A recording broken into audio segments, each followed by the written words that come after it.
Hi, if you want to watch exclusive content with hot girls that you won't watch on YouTube, namely where Naruto roasts Kushina and Mikoto and many other hot girls without restrictions, then visit my Boosty channel at the link in the description. Best wishes. Compound of the Uchiha clan, Konohagakure no Sato, Hai no Kuni. A 7-year-old boy runs through an isolated area between houses, filled with buildings in the traditional Shinto style. The boy himself is 4 feet 3 meters tall, quite tall for his age. He has jet black raven hair and azure blue eyes like his mother. His brothers apparently didn't inherit the same eye color, which only he and his mother shared. He has slightly tanned skin and a slender build for his age. Light traces of baby fat can be found on his face, as they accentuate his features well. He is dressed in a dark blue kimono and is crying desperately because he had previously heard writhing, nightmare-inducing screams coming from the main part of the complex. On the back of his kimono is a crest. The fan's crest is divided into 2 parts. The upper half is red, and the lower half is white.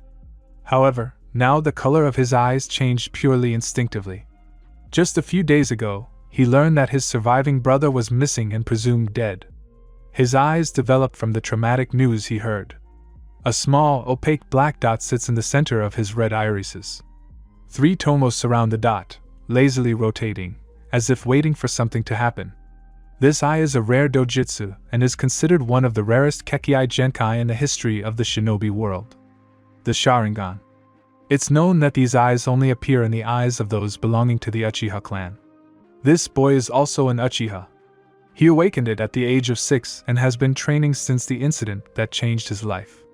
However, he hid this fact at his brother's request. His name is Naruto Uchiha. This is his story. Naruto Uchiha was born into a cadet branch of the Uchiha clan, but he is still an Uchiha. Although he was sometimes treated worse than dirt because of what his father, Genjuro Uchiha, did, he was considered something of a traitor in the eyes of his clanmates. Why do you ask? Genjuro and his wife, Satsuki Uchiha, were once considered the greatest Uchiha to emerge from the clan's branch since Kagami Uchiha. When Satsuki became pregnant with their first child, she immediately decided to give up the shinobi life and start a family. She lost her brother in battle, which forced her to awaken the next stage of the Sharingan, the Mangekyo Sharingan. However, she was wise, like her husband Genjuro, who also awakened the Mangekyo, and rarely used it, fully aware of the consequences of overuse of the advanced dojutsu. After the birth of their first son, she was over the moon, as was her husband. Their first child was Obito Uchiha. He was a kind child, fully inheriting his parents' traits. The main difference was that he was a poor student when it came to shinobi. He donned glasses and proclaimed that he would be the first Uchiha to become Hokage.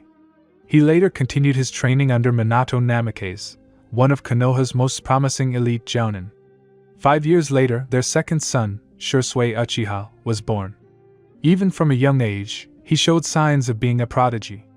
However, unlike the average Uchiha, who would immediately gloat over this and inflate his pride to the point of touching the sky, Shursui was quite kind in his demeanor and very modest about his skills. He especially valued his brother, Obito, who might have been weak in the eyes of the elite, but to Shursui, he was everything a shinobi should be. A person who never gives up and overcomes difficulties. 8 years later, the family of 4 received news that made them happier than ever. Satsuki Uchiha is pregnant. Genjuro is overjoyed to be a father again, while both his sons are thrilled, to say the least. Obito was jumping for joy at being another little boy Zaniki again, while Shursui was thrilled to be a big brother. However, their happiness was short-lived. An event changes the world. The Third Great Ninja War begins. As usual, Iwagakure is once again the cause. Genjuro Uchiha, one of the most brilliant shinobi of the Leaf, was sent to the front lines and fought in one of the most crucial battles in the early stages of the war. During a raid on the Land of Waves, he witnessed the IWA shinobi battalions that had captured the area and were seemingly oppressing the people. Part of his team, which he led, was captured by IWA forces. Seeing that he would have to sacrifice his team, he ignored all the rules and abandoned the mission. He saved the lives of 15 Chunin and 10 Genin, and he also liberated the Land of Waves. But the IWA forces realized the strategy employed by Hidden Leaf and completely changed their tactical plan for the Canopy Bridge.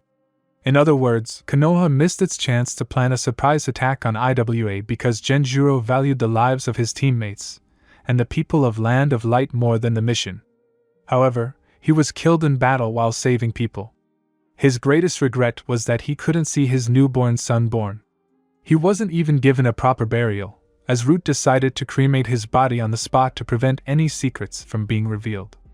Witnesses watched, and no one protested the fact that he wouldn't be buried in his village. The only reward he received was his name on the memorial stone in Kanahigaku no Sato. The Uchiha were outraged by the humiliation Genjuro had inflicted on them and drove the family of 3, soon to be 4, to the edge of Uchiha. Their clanmates often scolded and insulted the family for bringing great shame to the clan. But his family understood why he did it. He valued the lives of others above himself. To them, he was a hero. That's what Genjuro Uchiha was. A selfless shinobi. Even the ordinary people of Konoha looked at them with disgust, because as far as they knew, he had cost them a crucial victory in the early stages of the war. Obito often spoke out against this, but the clan elders ignored him, as he was from a lower-ranking branch of the family. Obito vowed that once he became Hokage, he would ensure the elders apologized to him and eliminate the stupid system dividing the clan. Unfortunately for the young Uchiha, this wish never came true.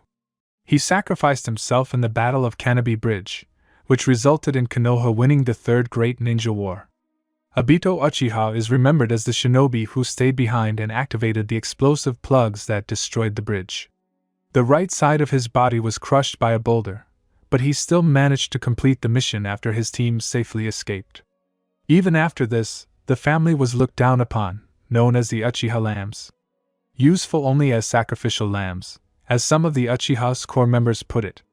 However, Obito's legacy was preserved by his teammate Kakashi, who bore Obito's Sharingan in his left eye.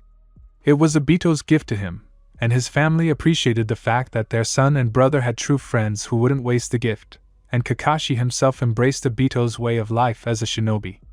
A girl named Rin Noara was also his friend, but she died a few months after the war. Shursui later continued his brother's desire to protect his family and village. He was quickly recognized as a prodigy and awakened his Mangekyo Sharingan at the age of 8 after hearing of his brother's death. He had previously awakened his Sharingan at the age of 5 after nearly dying from an attack by an unknown Anbu, who committed suicide before he could be questioned. But as darkness consumed the family, a new light was born. 3 months after the war ended, Satsuki gave birth to her third child, Naruto Uchiha. When Naruto was about 2 months old, the nine-tailed fox attacked and killed many people in the village. 4th Hokage Minato Namike sealed the beast within an unknown newborn girl. He saved the village at the cost of his own life. The village began to suspect the Uchiha clan, as they knew the Kyuubi could be controlled by the Sharingan. Some even called Genjuro's youngest child a sign of disaster, as his birth led to an attack 2 months after his birth. Naruto Uchiha was a mixture of his mother and father, if his appearance was any indication. Personality-wise, he resembled both Shursui and Obito. He had Obito's somewhat silly approach to life, and he was always calm, like Shursui. Even verbal abuse didn't matter to Naruto Uchiha. He knew he had his mother and brother who would always be there for him. He also had an older brother figure in Itachi Uchiha. Itachi was several years younger than Shursui, but he was his best friend. As Naruto once eloquently put it, Itachi wasn't one of those Uchihas with a stick up his ass. The child's origins of this term were hidden from everyone present during the event. As a result, his mother would comically chase him, but he was able to avoid her every time.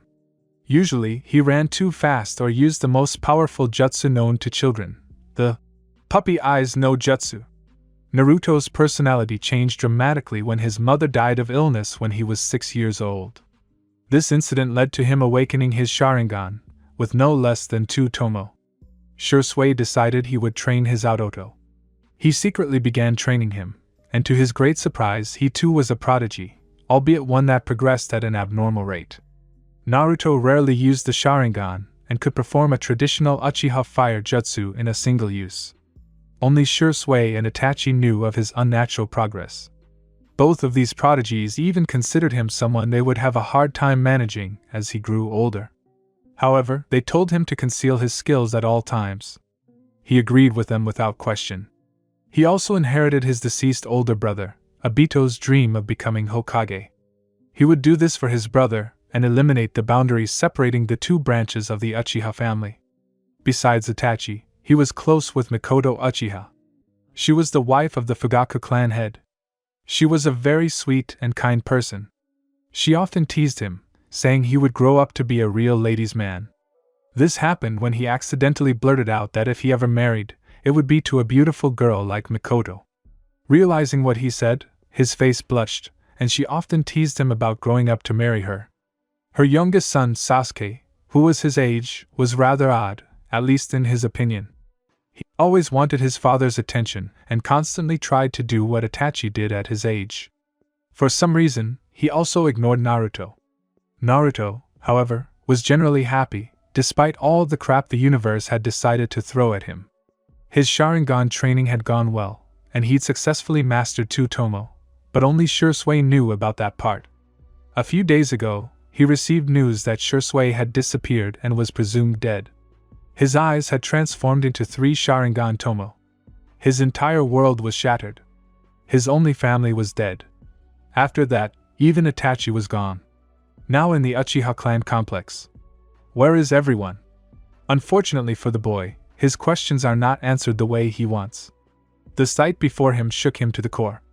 Several corpses. Everywhere.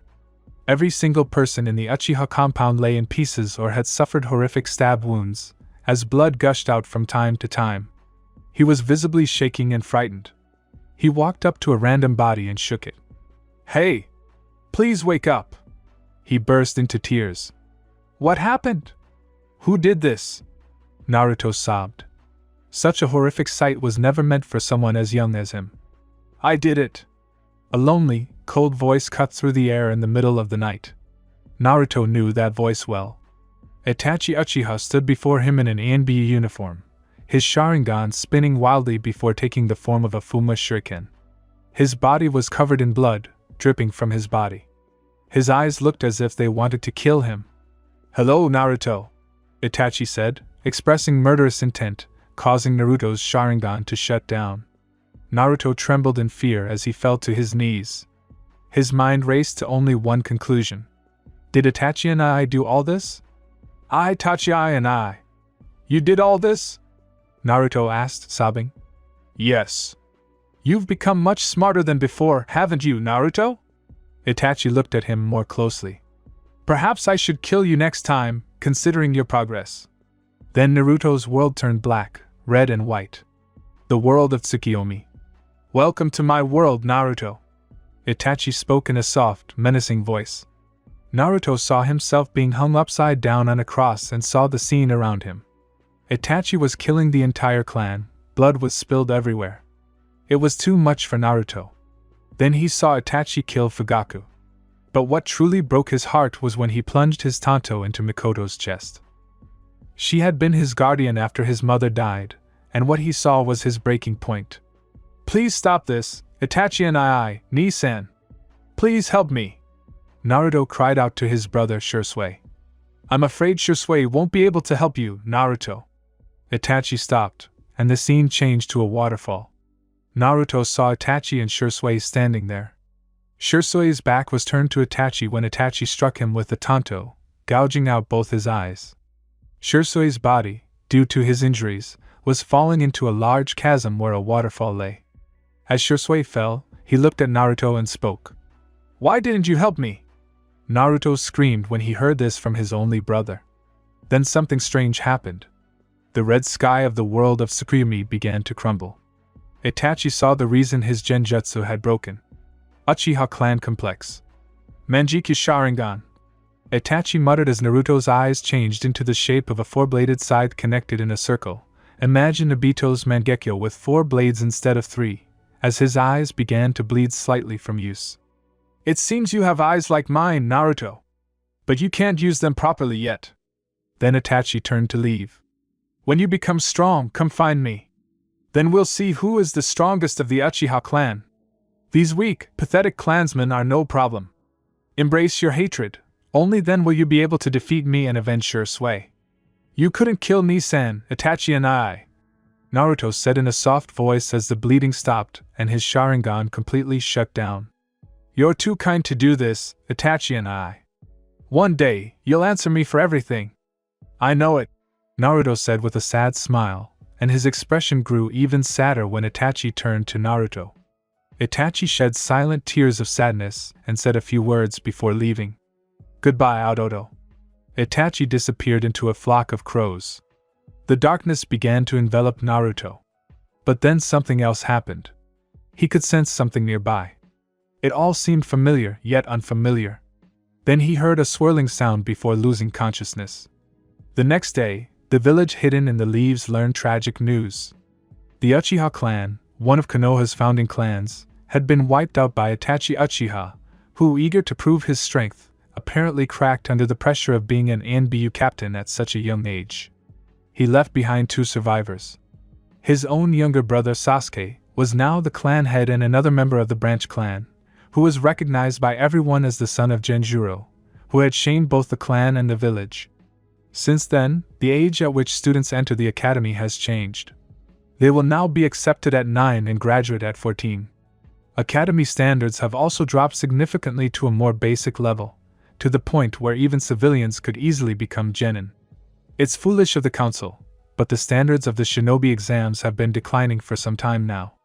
And not just in Konoha, but in other major shinobi villages as well. The world was deteriorating the overall skills of shinobi. Konoha Hospital. Naruto woke up and was thoroughly interrogated by the shinobi about what had happened. He briefly explained that he had entered the compound after trying ramen at Ichiraku's for the first time. He entered his home and heard screams coming from the main building. He entered to find corpses, and Itachi placed him under genjutsu. When asked about the blood they found on his face, Naruto put on his best poker face that Shursui and Itachi taught him and explained that he accidentally stumbled upon a dead body without looking properly and fell face first onto the body. They believed that the 7-year-old boy was not lying about such a traumatic event and left him to recover. Sasuke, on the other hand, continued to recount everything that had happened. Later, he was treated like a prince. The last Uchiha of noble birth. How the village would have treated him like a glass doll if the civilian council had anything to do with it. Naruto was a stain on the Uchiha's existence. A member of a branch, but now one of the last 2 loyal Uchiha. They'd begun to treat him a little better now that he's survived a serious injury. Naruto still didn't want to leave the hospital. He wanted to fake his injuries to deflect suspicion. He needed to pretend to be weak. Shursui had drilled that into him long ago. A true shinobi always hides his true skills, and his greatest weapon is deception. These are the wisest words ever spoken by Tobirama Senju, the second Hokage. He went to the bathroom and channeled chakra into his eyes as they transformed into Sharingan. He directed more, and they changed shape, taking on the form of a 4-bladed pinwheel. Naruto was mesmerized, but he felt extremely tired, and his eyes were starting to hurt a little. He walked out of the bathroom and lay down on the bed. He looked at the white ceiling. Itachi and I'll find out why you did this, Naruto said, unsure of how his life had turned out since last night. Flashback. Naruto and his mother Satsuki walked toward the Naka River. He saw the unpleasant glances his clan members were giving him. Look, this is a family of traitors. This is Genjuro's offspring and his wife. Sacrificial lambs. That's all a family is for. Why are they still allowed to live in the complex after the disgrace they brought? Naruchan? Naruto snapped out of his thoughts and saw 2 kind blue eyes staring into his own cerulean pools. Is something wrong? Gomen Ka-chan. Naruto spoke with a sad expression. I know you and Nisan told me to ignore what everyone says about us, but sometimes what they say, it hurts so much. Naruto finished, a slight sadness crossing his face. True, his brother always said that shinobi keep their emotions in check, but sometimes it was difficult. Words hurt more than actions. Satsuki descended to his level and embraced him softly. Even Naruto knew his mother's health wasn't great. She wasn't as strong as she once was. He often had to take her to the hospital for thorough checkups and return home with packages of medication that helped alleviate her condition. Shui worked overtime for the ANBU Secret Service to raise more funds to find out if there was a cure for his mother's illness, which was slowly eating away at her. Naru-chan, never pay attention to what the villagers or clan members ever say about you, Satsuki said with a sad smile. Your Two-san and Obito and I-san were the heroes of the leaf. Always remember that, Sochi. Hi Ka-chan. Naruto hugged his mother tighter, clinging to her like a lifeline. After Shui, she was Naruto's only family. Sochi, do you want to see your Two-san and Nai-san again? Satsuki smiled and activated his Sharingan. Naruto shook his head and immediately blurted out, "No." Then he hugged his mother even tighter. "It's okay, Ka-chan," Naruto said, stifling a sob. Sometimes Satsuki would perform Tsukuyami to show him illusions of her father and Obito, and he'd laugh at how dumb they both were at times. Satsuki's Tsukuyami was incredibly powerful and sometimes felt like a separate reality. However, Naruto also knew that the strain it caused her mother was too much, and any further complications would only weaken her further. "I already know what they were like. Besides, I have you and Ni-san. That's all I really need."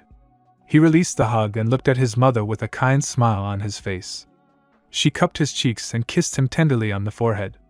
"My little Naru-chan, you'll be a wonderful person when you grow up." Satsuki then stood up, and Naruto took her hand and headed towards their destination. Suddenly, Naruto felt a light tap on his shoulder. He turned around and saw Shui standing there with a goofy grin on his face. "Yo, little brother." As soon as Shui said this, Naruto pouted cutely. He hated the fact that Shui could easily sneak up on him. Of course, it was Shui Teleport, renowned for taking Shunshin no Jutsu to new heights. Heck, he left after images with his mastery. "Oh, is little Naruto-chan mad that I snuck up on him again?" Shui asked with a cheeky grin. Naruto was now annoyed, and Satsuki giggled at the exchange between her sons. "One of these days, Ni-san. One of these days, you'll see how strong I am. Then you won't be able to sneak up on me anymore," Naruto said, his chest heaving with pride. Shui simply looked at his brother and saw his mother looking at them both with a sweet smile. An overly sweet smile. All her sons, including her husband, were afraid when she smiled like that. Shui's sweat dropped, and he knew that if he teased him any further, he would pay dearly. After all, Satsuki Uchiha loved Naruto more than any of her children. Instead, he simply ruffled his little brother's hair and smiled at his proclamation. "You know that, little brother? I have no doubt you will." Shui said this and hugged his little brother, who simply gave in. He lifted Naruto onto his shoulders and asked where they were going. Hearing that they were going to the Naka River, Shui decided to accompany them. He had just returned from a mission and wanted to spend as much free time as possible with them and his friend Itachi. Of course, he didn't have a girlfriend yet, not even Itachi. This often led to dark clouds gathering over Shui's head as he sulked in a corner. Naruto especially laughed at this habit. Shui, of course, didn't miss the opportunity to look at them. He, too, didn't care what people thought. His father had taught his sons a lesson that Shui later passed on to his friend Itachi, and then to his younger brother Naruto. A shinobi is someone who endures hardships and overcomes them. He believes in self-sacrifice. He does not seek glory. A shinobi always protects his comrades. He is a guardian of shadows. This is the hallmark of a true shinobi. Naruto sat on his brother's shoulder and looked at his family. In that moment, only he knew how much he treasured moments like these. "Wait, Ka-chan. Ni-san. One day, I'll become even stronger than Two-san." Konoha Hospital, Kanahigaku no Sato, Hai no Kuni. Naruto woke up to find his eyes bloodshot and tears still streaming down his cheeks. "Ka-chan. Ni-san. Itachi and I. Oba-chan." Naruto tried to hold back the tears that were still flowing. He couldn't. Every time he thought of his mother, he broke down. His mother was his world when she was alive. Before her death, it was rare to see them apart. After she fell ill, Naruto sometimes refused to leave her side and even fell asleep on her bed. At one point, he even said that he didn't want to lose his family anymore, and would gladly give his life if it meant that she could be healthy again. It's funny how fate wanted to play with his already sad existence, and added new chapters that sent him into a downward spiral. There was a knock on the door, and Naruto allowed entry. It was the third Hokage, Hiruzen Sarutobi, a professor. He was known to have mastered jutsu from all 5 elements, and was the teacher of Densetsu no Sannin, the 3 legendary shinobi of the leaf. He had survived all 3 great ninja wars and was living proof of what a shinobi should be. In the third subconscious, guilt was building up in enormous quantities, as he knew he was responsible for the boy's hospitalization. However, over 45 decades of shinobi life allowed him to mask his emotions perfectly, and he did so right now as a small, fake smile spread across his face. "How are you feeling, Naruto-kun?" Sarutobi asked, looking at the boy with curiosity. "I'm fine now, Hokage-sama." Naruto replied briefly, then looked at his sheets. He remembered what Itachi had done. All the bodies lying in the main building. He must have killed the entire clan. But still, Naruto asked with a silver lining of hope. "Were there any other survivors, Hokage-sama?" Hiruzen sighed, a serious expression appearing on his face. "I'm afraid not, Naruto-kun. It seems Itachi killed everyone in the Uchiha clan except you and Sasuke. I'm very sorry," he added sadly. "Hokage-sama." Naruto looked at him curiously. "Right before I passed out, I heard a spinning sound. Was there anyone else there?" At this, Hiruzen raised an eyebrow. "No, there was no one else there." "Did you see anyone?" "No," Naruto added with determination. "Was there a funeral?" "No, that'll be in a few hours." "Do you think you'll be able to get there without any problems?" Hiruzen asked. The boy had been struck by Itachi's genjutsu. By all rights and privileges, he should be in a coma or dead. The young man's resilience amazed Sarutobi. "Hello, Hokage-sama. I'll have to return to the Uchiha compound first. I need to go change and—" Naruto added, a gloomy feeling overcoming him. He realized something about the state of the compound. "There's no one else there. Do you want me to come with you, Naruto-kun?" Hiruzen asked, knowing the trauma the boy was going through. "It's alright, Hokage-sama. If I need your help, I'll come and ask for it," Naruto added finally, bowing his head. Hiruzen nodded and left the room, leaving Naruto alone with his thoughts once again. He was still sitting on the bed and finally decided to get up and stretch a bit. "I have to go." Naruto put on his usual clothes, which had been washed, and headed out of the hospital. Streets of Konoha. Naruto walked down the road, feeling rather upset. People kept giving him strange looks. Usually it was the reflections of light. They considered him living proof of his father's failure in the war. But now it was a different view. The one that made Naruto look at them with disgust when one word came to his mind about the general civilian population of Konoha. Pathetic. Naruto was irritated because the same people who had been giving him menacing looks were now looking at him with a different look. Naruto knew that look well. Pity. He didn't want pity. After his mother's death, some people tried to offer him pity, and he let his emotions get the better of him. Only when Mikoto Obachan appeared and helped him through the situation did he gain further control of his emotions. Remembering her, he felt a pain in his chest again. She was his mother, and came to visit him every day. Sometimes, when she couldn't, she would immediately bring him treats the next day. She also tried to make friends with her youngest son, Sasuke. Naruto tried. The key word is tried. Unlike his brother Itachi, Sasuke was what Naruto called one of the generic Uchiha. Mikoto Obachan tried to tear his stick-up-the-ass personality out of him, but Itachi seemed to have inherited her friendly nature. In this case, Sasuke was more like his father, Fugaku. Naruto had met Fugaku several times, and from what he understood, the man believed in might over compassion. It was a fine ideal, but he learned from Shursui that Fugaku believed the Uchiha clan should advance its shinobi arts, and he applied this to his eldest son, Itachi. Naruto remembered Itachi as a very kind person, more like his mother in every way. He was also a fearsome shinobi. He graduated from the academy a year later, at 7 years old. He became a chunin at 10, competing in and winning tournaments at the same age. At 11, he joined the ANBU and by 13, he was a division captain. Fugaku Uchiha truly excelled with his firstborn and constantly pressured Sasuke to be more like his brother.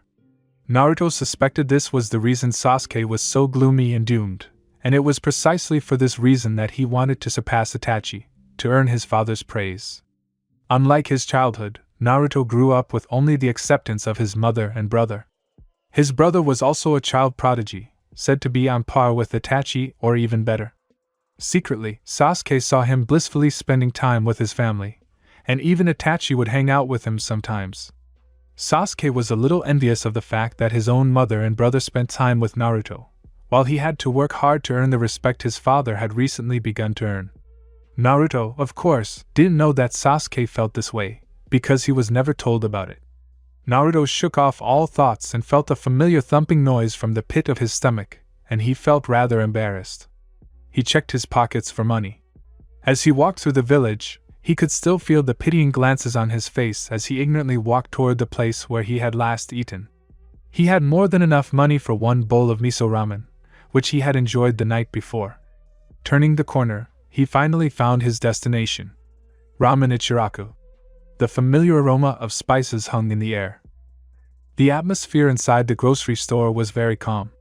Naruto lazily walked over to a seat and grabbed one for himself. A middle-aged man entered with a kind smile and stopped in front of Naruto. "Yo! You were that boy who came yesterday. Did you decide to come back for my delicious ramen?" the man added with a gentle smile.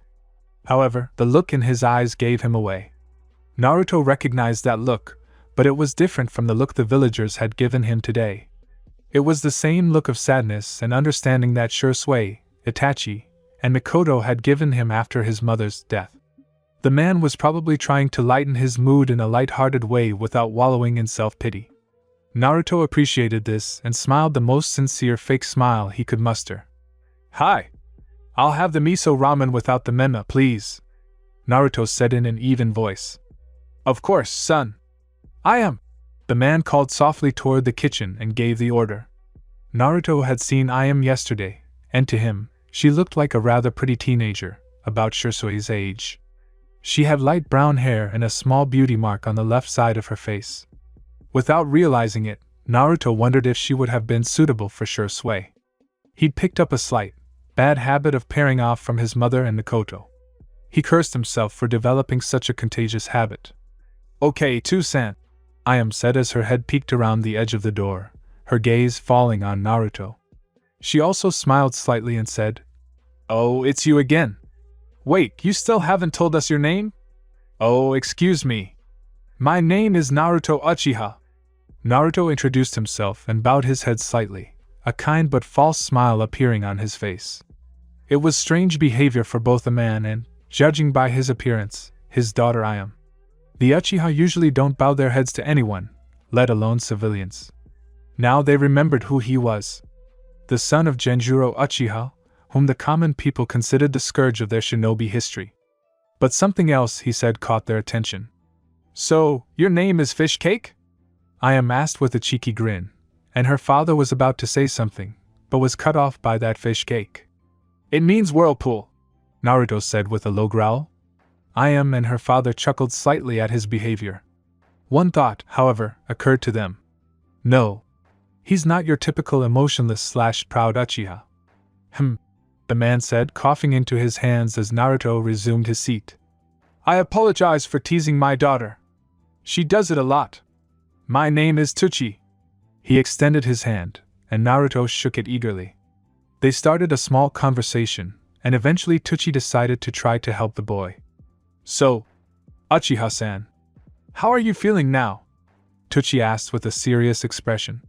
"Please call me Naruto, Tuchi Aji-san." Naruto said this, and Tuchi perked up, calling him Aji-san. The boy was genuinely kind, and the father-daughter duo were constantly amazed at how normal and down-to-earth the Uchiha could be. "He came here yesterday, but he barely spoke, and there were a lot of people there at the same time. And I'm fine now. Thank you for asking. Okay, remember this, boy. Whenever you feel like you need to talk or just need company, don't hesitate to come here." Tuchi smiled and placed a hand on Naruto's shoulder. Naruto was genuinely surprised by the man's actions and smiled slightly for the first time today. Arigato Aji-san. Then he found Ayam stepping forward and placing a bowl in front of him. Arigato Ayam ne-san. Ayam couldn't help but ruffle the boy's spiky black hair. Afterwards, Naruto finished his cup and tried to pay for it, but they insisted on keeping it on the house. Naruto left the establishment with a ghostly smile still lingering on his face. Then he noticed a bright red blur flash past him, causing him to spin for some reason. All he could make out was that there was a hint of orange in the thing that had rocked his world. What the hell was that?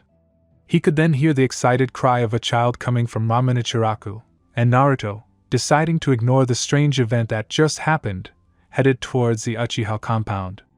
Uchiha clan compound. Silence echoed throughout the complex. There were no sounds of people walking, talking, eating, or any other signs of life. Dried blood still littered the ground, a testament to what had happened less than 24 hours ago. Naruto walked through the empty streets and closed his eyes. He performed this exercise often. Shui had told him it would come in very handy one day. He did not open his eyes. Images of wounded bodies and blood spatter were imprinted in his mind. He could still see them.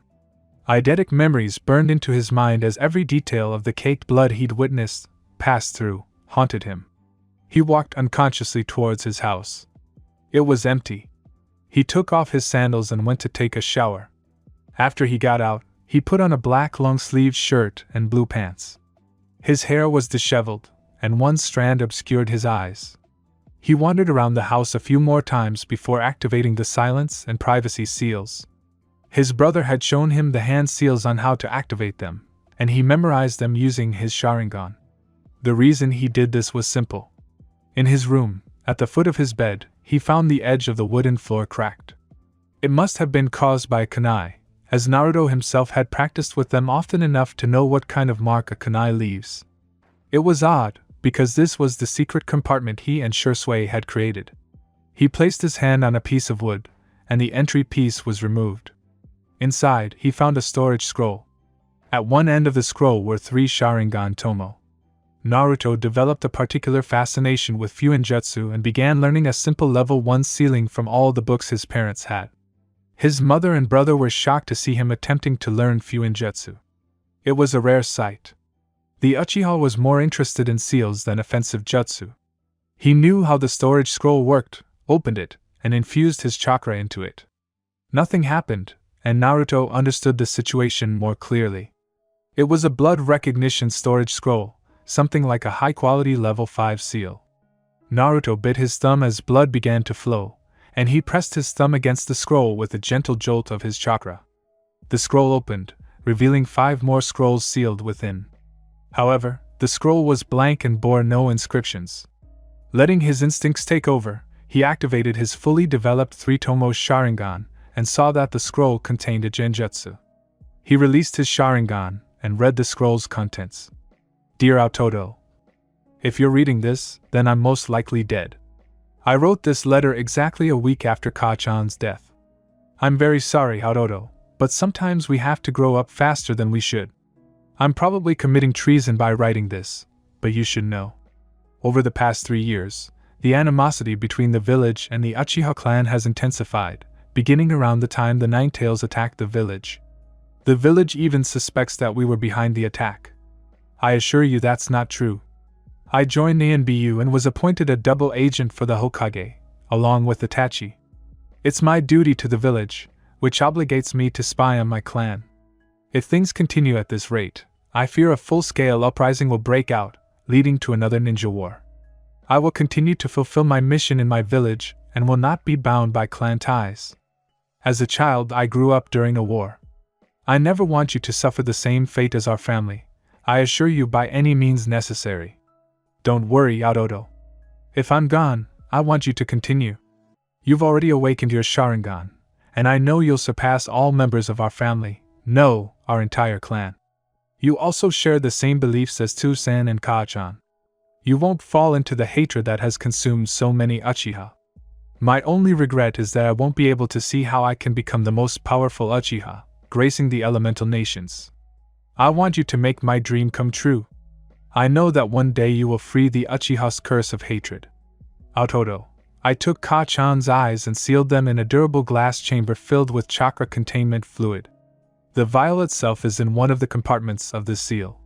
If you awaken the Mangekyo Sharingan, do not overuse it. You will eventually go blind. The only way to gain the powers of this dojutsu is to have a new Mangekyo implanted in your eyes by a close relative. I haven't used them because I truly don't feel worthy of it. Remember, if you truly awaken the Mangekyo, you must eventually implant them in your eyes. Don't think of it as a bad thing. I'm sure Ka-chan won't mind if you implant her eyes into your own. You're her favorite. Make sure the surgery is performed by someone with extensive experience in medical ninjutsu. All the nerves must be properly aligned, otherwise it will be a waste. Also, go to the Naka River and head a few miles east of where we usually hang out. You'll find some ruins surrounded by Shinto strings and threads. Stand at the edge of the ruins and perform these hand seals. Remember, this is impossible without the Sharingan, and the person performing it must be an Uchiha. Tatsu Natorimi Inu Tatsu Uma Ushiuma Yusara Hitsuji Torimi. These are the hand seals for the secret entrance to the Uchiha Stone Tablet. I want you to go there and read this. It will explain much about the Uchiha clan's origins and the Sharingan's abilities themselves. Remember, Autoto, do not succumb to the arrogance and hatred that have tainted our clan for so long. I know you are better than this, like Itachi. Furthermore, if you find that I didn't deliver this to you, you can assume it was Itachi. He also looks upon you as his little brother. I want you to know this, Autoto. I love you. I will always love you. Stay safe and grow up to be the wonderful shinobi we all know you will be. Your older brother Shursui. Naruto began to cry again. Now he understood so much. Shursui's fears had been realized and realized. The Uchiha clan must have planned a coup, so someone like Itachi Uchiha had killed the entire clan to prevent the innocent villagers from suffering. In the harsh reality, Naruto did feel a slight resentment toward the village. They ostracized his father for choosing his comrades' lives over the mission, treating them like filth, and the occasional glances and words of indignation didn't help at all. Then he remembered what his family had taught him: don't be bound by the clan's boundaries. Expand your horizons and look to the greater good. Nisan, Naruto said between sobs.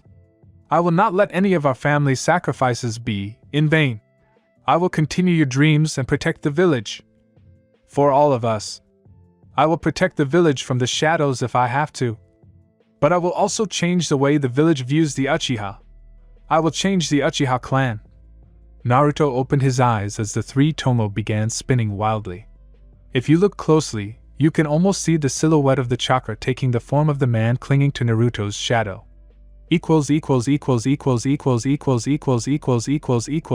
Chapter 3 Secrets Beneath Our Sanctuary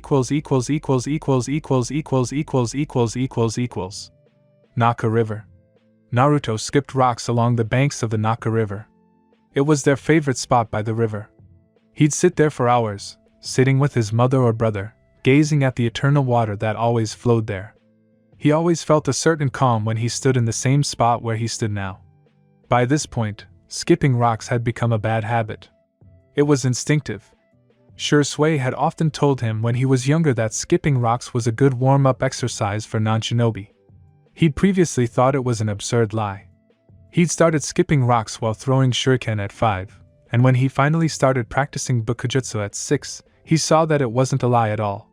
The rocks were sometimes heavier than regular shuriken, and this helped him when he began his own training. Although his brother often warned him not to rely on the Sharingan all the time, as he believed it would greatly hinder his progress as a shinobi in the final stages. Many clan members often prided themselves on possessing the Sharingan. However, a member of a small branch could not so easily proclaim their proud lineage. Very few members of the branch awakened the Sharingan. Naruto's older brother himself awakened the Sharingan moments before his death, as previously stated by Kakashi, whose left eye was one of those awakened by Obito. Shursui awakened it after he was attacked by some black Anbu, a fact that troubles Naruto to this day. After skipping a few more rocks, he moved eastward along the Naka River from where he stood. This was a defining moment for Naruto. He found the Shinto boundary, and saw a cave buried deep in the ground. He stood before it, activated his Sharingan, and looked around carefully, searching for anyone. Right now, he didn't fully trust anyone, especially since this was a clan secret. Anyone outside the clan who acquired the knowledge through inept means would face only one punishment: death. Seeing the absence of a chakra signature, he considered the situation for a moment. With his Sharingan, a series of kanji letters could be clearly seen on a large slab on the cave's surface. Then he mentally recalled all the hand seals Shui had written on the scroll and took a deep breath before performing them. Tatsu Natorimi Inu Tatsu Uma Ushi Uma Yusara Hitsuji Torami. Then the slab rose, and blue chakra appeared in its corners. He saw the slab rise higher and wait in the air. Naruto descended into the excavated earth, and saw a staircase leading down. It was dark. Too dark. Naruto let out a small sigh and channeled Katan chakra into his palms after performing the Mi and Tora hand seals. Flames ignited in his palm, and he noticed the slab, which had been hanging in the air, fall, blocking the entrance. Well, at least the stove knows what to do, Naruto muttered, looking at the walls with pure disgust. They all seemed properly maintained, but the color was a bit depressing. At least to him. Plain gray. Just like the Uchiha way of thinking. How boring. At least they could have made it an interesting color. Then Naruto remembered the red and light patch that had left him dumbfounded earlier today, and another color he noticed. Like orange. Come to think of it, no? Who in their right mind would wear orange? It must have been my imagination. Somewhere in Leaf Village. The 7-year-old girl stood 3 feet 8 inches tall and smiled with her eyes closed. With that smile on her face, she looked like a mad scientist. She had fair skin, and 3 faint whisker marks appeared on each cheek. Her face was coated with baby fat, which added to her playful appeal. Now she opened her eyes, and a deep purple hue was clearly visible. Her sun-kissed blonde hair with streaks of red was sleek and flowing. She wore double pigtails. She wore an orange hoodie with a hint of blue in it, and she wore orange pants. As if nothing could be worse, she was neon orange. She stood out too much. Suddenly she sneezed. Someone must have fallen for my joke. Uchiha Stone Tablet Chamber. Naruto went down the stairs and found the object mentioned in the said scroll. Uchiha Stone Tablet. It was the color of granite, and seemed almost as ancient as the village itself. Of course it was. It was here before the village even existed. Naruto approached and began to read the stone tablet. It was unreadable. He activated his Sharingan again and saw that he could now understand what was written on the tablet. The first contents of the stone tablets contained general notes on the Sharingan. It described its function and ability to copy any jutsu down to the smallest detail, and create an exact copy. However, it omitted the fact that there was no guarantee the copy jutsu would be as powerful as the original jutsu from which it was derived. Shui had explained this to him a year ago. It also contained information on the Sharingan's maturity, stating that the moment each Sharingan receives 3 tomo, the Sharingan has matured. The next contents were details about Madara Uchiha's life. He found this odd. Why were there inscriptions about Madara Uchiha on the stone tablet? Then he saw that some of the notes had been left by Madara himself. It contained notes on how Madara played a huge role during the Warring States era and was considered one of the most powerful Uchiha in the world. He frequently fought against the Senju Forest clan, especially their leader at the time, Hashirama Senju, already considered the god of shinobi. After years of endless conflict between the two clans, the Uchiha and Senju reached a peace agreement and formed the first ninja village. It became known as the village hidden in the leaves. This system was then adopted by all the other elemental nations, thus creating the system of shinobi villagers per nation. Some time after Tobirama became Hokage, Madara defected from the village and continued his path as a rogue ninja. He vowed to end the paradox created by the village system and bring true peace. This sentiment was scrawled on a tablet. He came back with a vengeance. Armed with the 9 tails, he battled Hashirama Senju and completely transformed the landscape that formed the border of Hai no Kuni. The devastating aftermath of their ungodly battle still lingers. It is now known as the Valley of the End. 2 titanic statues of Hashirama and Madara were erected here as a testament to their historic battle. For the Hidden Leaf Village, Madara Uchiha was a traitor. He embodied everything Konoha had ever stood against. The people generally considered Madara nothing more than a malevolent force in the shinobi world, dedicated only to causing mass destruction and chaos. The Uchiha clan itself held Madara in utter disrespect. In any case, they claimed, he was the reason the village had always suspected them. He was the ghost of the Uchiha clan. Oddly enough, they ended up doing the same thing as him, just decades apart. But for Naruto, Madara Uchiha was his target. A level no other shinobi would ever reach. When he once said he wanted to reach Madara Uchiha's level, his mother gasped and hit him on the head. Naruto never understood why people looked at Madara with such hostility. Of course, he had gone against the village. He had brought the Kyuubi and fought Hashirama Senju. He had threatened to destroy Konoha itself. In short, he was the kind of shinobi a person should never dream of becoming. Why not? The power Madara wielded was undeniable. He was the only one who could match the first Hokage, who to this day is considered the strongest shinobi in history. Naruto wanted to be that strong. He wanted to reach the same level Madara had, but he would never turn his back on the village. Not after his family had given their lives to protect their home. That would have been tantamount to spitting on their graves. Moving on, he read the second description of the tablet. He found descriptions of 2 jutsu that were clearly listed as forbidden jutsu. They were kinjutsu, and their use was strictly forbidden. Despite this, Naruto continued reading. The first was Izanagi. This was a powerful genjutsu cast on the user, not the victim. When Izanagi was activated, the boundaries between reality and illusion were blurred for the user. For a short period of time, the caster of Izanagi could control their state of existence, i.e., distort reality for themselves. The primary use and purpose for the user was to dismiss injuries or fatal wounds as mere illusions, then vanish, only to return to reality unharmed. The price for this genjutsu was also too high. Once the caster used Izanagi, they permanently lost the light in one of their eyes. The eye in which the jutsu was cast would be blinded. It was also stated that many Uchiha members abused this jutsu and became lost in Izanagi's power, leading to internal conflict within the clan. Members battled each other for visual mastery, and the use of Izanagi became commonplace, leading to the deaths of many members.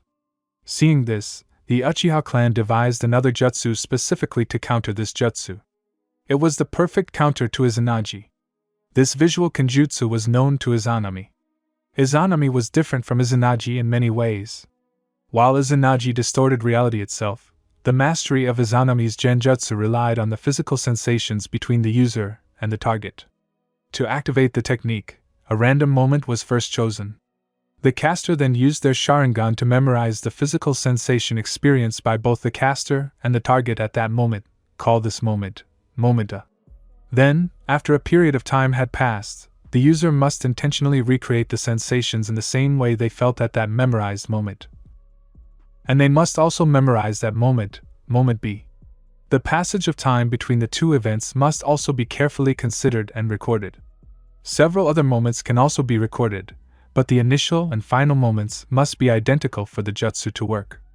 Izanami is then activated, trapping the opponent's consciousness in an endless loop of events between two moments, between moment A and B. The more moments recorded between two moments, the more effective Izanami will be.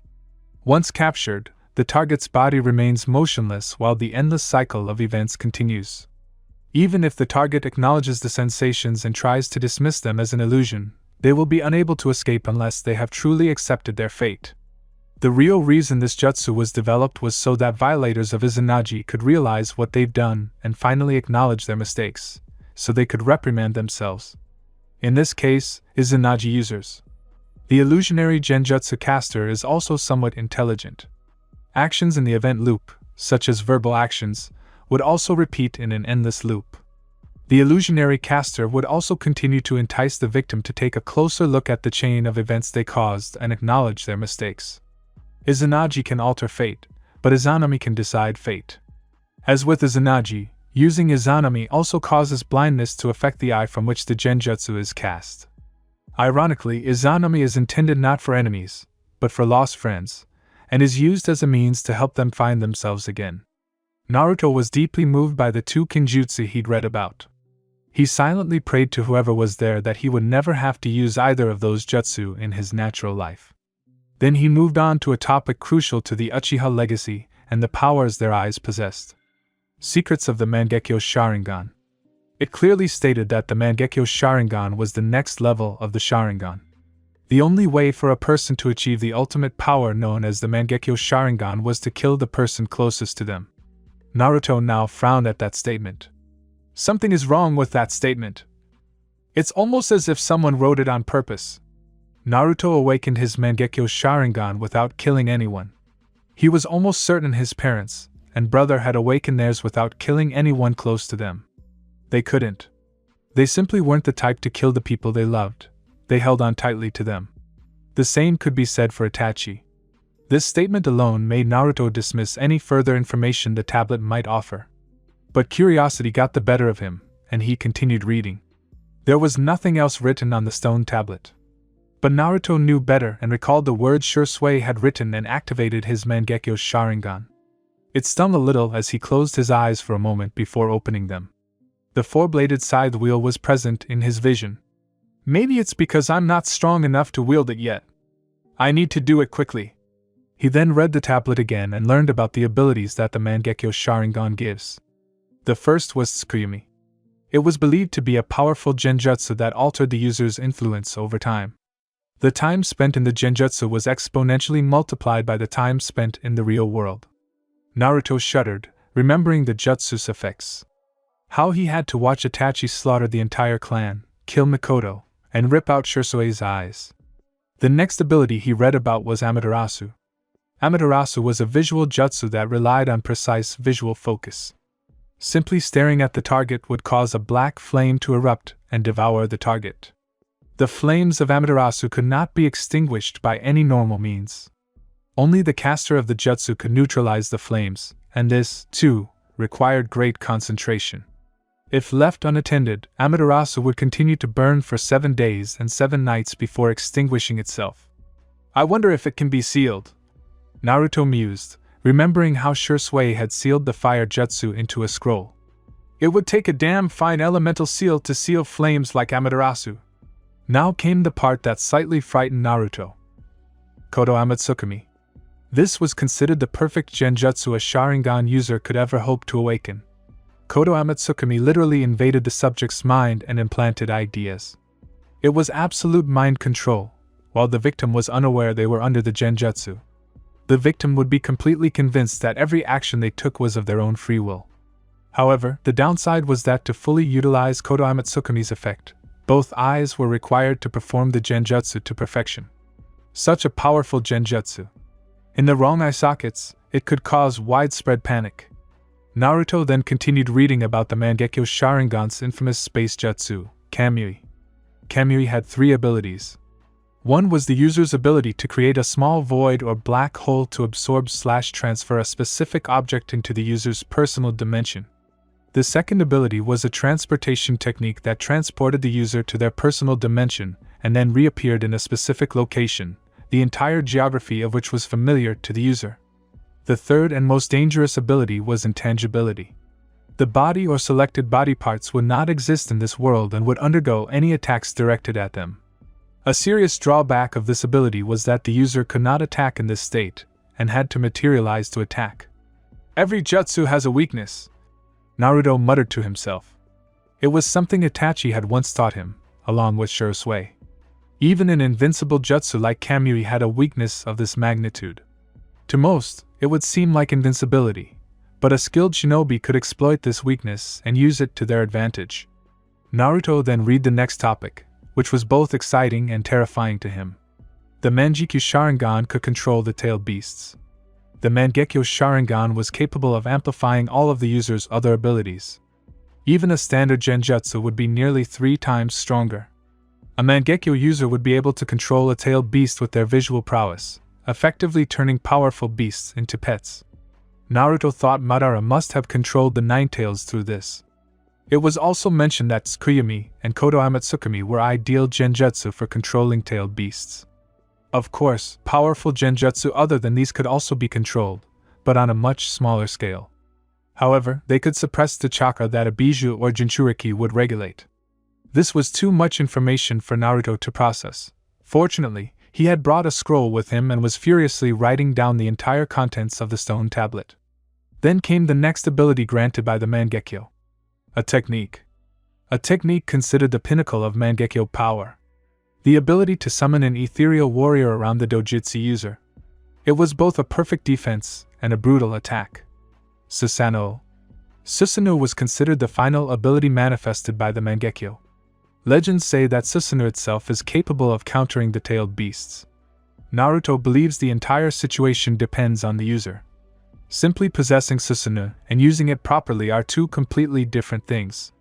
Susanoo itself consists of 5 stages. During the first stage, a chest cavity of pure ethereal chakra will form, and each user will have a Susanoo of a different color. This stage functions primarily as a defense. The second stage forms a skeletal head and arms that can be used to attack enemies, but has a limited range unless the user moves with the activated Susanoo. The third stage has ethereal flesh covering the Susanoo, allowing for greater mobility. In some cases, the Susanoo has 2 additional protruding arms. This usually occurs at the next level. The fourth stage features armor covering Susanoo, increasing its already robust defense. It also allows Susanoo to access weapons appropriate to its user's abilities. The fifth and final stage of Susanoo is called full-body Susanoo. The stone tablet clearly states that those who see the face of the perfect Susanoo do not live to tell the tale. In this form, he is said to be as tall as the tailed beasts and has a full body. He has 4 arms covered in reinforced armor and the prominent nose of a Tengu. He also has a long-range weapon known as a Magatama, which he throws at his opponents. He can easily cause widespread destruction without much effort. However, all the Mangekyo's magnificent abilities come at the same price: immense chakra consumption and exhaustion. There's also a crucial factor in using the Mangekyo Sharingan. Those who overuse the eyes will eventually go blind. The only way to preserve the light of these eyes is to replace your original eyes with the Sharingan of someone else who has awakened the Mangekyo themselves. This will overlap the 2 Mangekyo and eliminate the blindness caused by their use. These eyes are known as the Eternal Mangekyo Sharingan. Naruto then closed his eyes briefly and deactivated his Sharingan. He sat up and opened the bottle of water he'd brought with him. He knew there was more to read, so he activated his Mangekyo again and began reading. The following passages from the stone tablet shocked him. The stone tablet was apparently created by Hagoromo Otsutsuki, better known as the Sage of 6 Paths. The stone tablet was his creation, and the inscribed passages were written by him. He apparently battled his mother, who was considered a cruel, godlike being. She was considered the first chakra user. She ate the fruit of the forbidden tree and gained the ability to shape and use chakra. Later, her son, Hagoromo, also inherited her abilities and possessed the legendary dojutsu known as the Rinnegan. It was considered the rarest and most powerful of the 3 dojutsu. His mother, Kagaya Otsutsuki, used the tree's power to repel an endless genjutsu on the surface of the moon and trap people in the infinite Tsukuyumi. Hagoromo later defeated his mother and freed the people with his Rinnegan. The Rinnegan apparently imbued its users with abilities unlike any other, granting them the ability to harness yin and yang chakra. Later, the tree from which the fruit was consumed came to life and took the form of a terrifying beast with a single eye and 10 tails. This beast was known as the Jubi, or 10 tails. The Sage of 6 Paths later battled the Jubi, who had come to end its widespread destruction and reclaimed the chakra stolen from the tree. The sage then defeated the Jubi and sealed its chakra within himself. He later divided the Jubi's chakra into smaller fragments within his own body. These fragments took the form of 9 different beasts, each with a different number of tails. These were later known as the tailed beasts. Hagoromo then traveled the world, spreading ninjutsu. He became known as the father of all shinobi. Hagoromo had 2 sons. The elder inherited his mental energy and ocular powers. The younger inherited his physical strength and dense chakra. On his deathbed, the sage chose his younger son as his successor, believing that true peace could be achieved through the combined efforts of people. The elder brother always believed in strength, and conquest was the means by which the world would achieve peace. After the sage's death, his sons fought again and again. The tailed beast changed, and each went his own way. Even now, the descendants of the sage's sons remained enemies. The descendants of the eldest son became known as the Uchiha. The descendants of the youngest son became known as the Senju. Thus, the cycle never ends. In the end, the stone tablet was a fragment inscribed by the sage himself. In search of stability, one god was divided into yin and yang. These two opposing forces, acting together, bring about all that exists in creation. In any case, according to Naruto, this sentence had two meanings. First, two opposing forces would work together to bring peace. Or two, a person possessing both these powers could bring peace on their own if they so desired. Naruto theorized that the combination of the Senju and Uchiha bloodlines would cause the Rinnegan to mutate in order for it to exist. There's too much information on that stone slab. Something's wrong. Naruto stared at the tablet again. He found another passage. When someone with the power of samsara approaches the moon, an eye will open and be reflected on the moon to bestow an eternal dream on those who have been mistreated. Sigh. Naruto sat up and closed his eyes for a long moment. So, the infinite Tsukuyumi will buy the Uchiha. Such nonsense. Taking away people's will and trapping them in illusions forever. How despicable. Rikudo Sennin. I don't know why you wrote that second verse. But I'm going to make the first point about working together with an opposing force. This village itself is a symbol of what can be achieved when people work together. Although, there are a few things I'd like to change. Naruto stood up, looked around the room, and discovered a secret compartment. It was hidden under a genjutsu. It contained scrolls of ninjutsu and genjutsu. Naruto took them and sealed them in the scroll he had brought with him. I'll return it later. He stood up and was about to head back out, but saw another flight of stairs in the opposite direction and headed up. He used his Sharingan and performed the same hand seals. The door blocking his path slid open. He was now in the Naka shrine. So, the clan built a secret bunker under the shrine. No one would suspect anyone was holding meetings there. What about the Uchiha? Naruto rushed to his home. He sealed all the scrolls in his secret drawer. Thanked the sage for sure sway, leaving more empty spaces in the blood recognition storage scroll. He'll have to study all the scrolls later.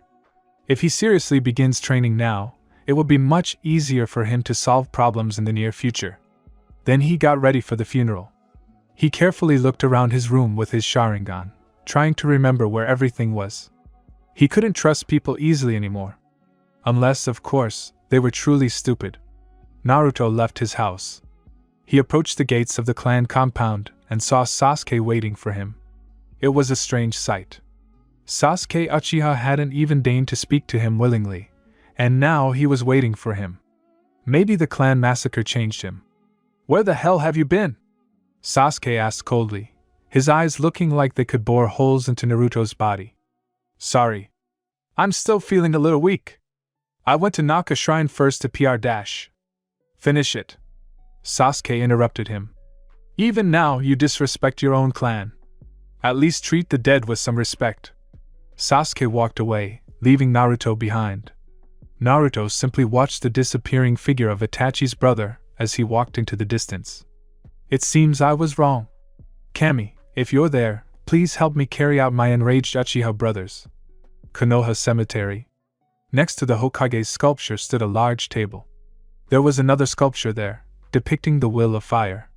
It represented the will that Hashirama Senju believed in, the belief that people must unite and put aside their differences to work for a better future. It was the same conviction that the sage's youngest son had believed in. Now Naruto, having seen his family's devotion and how they gave their lives to preserve it, also believed it with all his heart. The stone tablet only strengthened his faith. On the table were photographs of all the dead. Only 2 images held more meaning for Naruto than anything else. Coincidentally, both were placed next to each other. The first was of Shursui Uchiha. They couldn't find his body and assumed he was dead, killed by Itachi, as the village claimed. The second was of Naruto's aunt/mother, Mikoto Uchiha. The only person besides his family who cared about him. He sighed sadly and heavily. What did she do to deserve this? What did any of the younger children do to deserve this? Because of the stupidity of a few, the entire clan suffers. I will not let that happen again. The Uchiha clan will be redeemed. I will protect this village and the dreams of my ancestors. Madara Uchiha may have tried to destroy this place, but he also founded this village. The Uchiha clan and its elders tried to rebel against the village as a whole and died because of them, but they forgot that this was their home. I will preserve my family's dreams. I will protect the village, Shisui and I. Obito and I may have never met you, but I will continue your dream and become Hokage and change the image of the Uchiha forever. To-san. Kaa-chan. You will be proud. Naruto laid flowers on the paintings and personally placed more on the graves. He saw that the Konoha clan heads had arrived, and several of them offered Naruto their condolences. Their children and other family members had also arrived. A large number of civilians had also arrived. Surprisingly, some of them offered their condolences to Naruto. It was a strange experience for him. Usually, he gets verbal daggers thrown at him, and then Naruto gets the big picture. Trying to curry favor with the Uchiha clan, huh?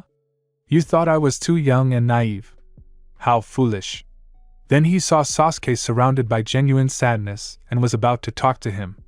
He might have been an ass, but he was still a clan member. He didn't have the chance. He was surrounded by numerous civilians, one of whom Naruto recognized. The woman in particular had a high-pitched voice and often verbally berated his family. Upon seeing her, Naruto simply left. He would have time to talk to Sasuke later.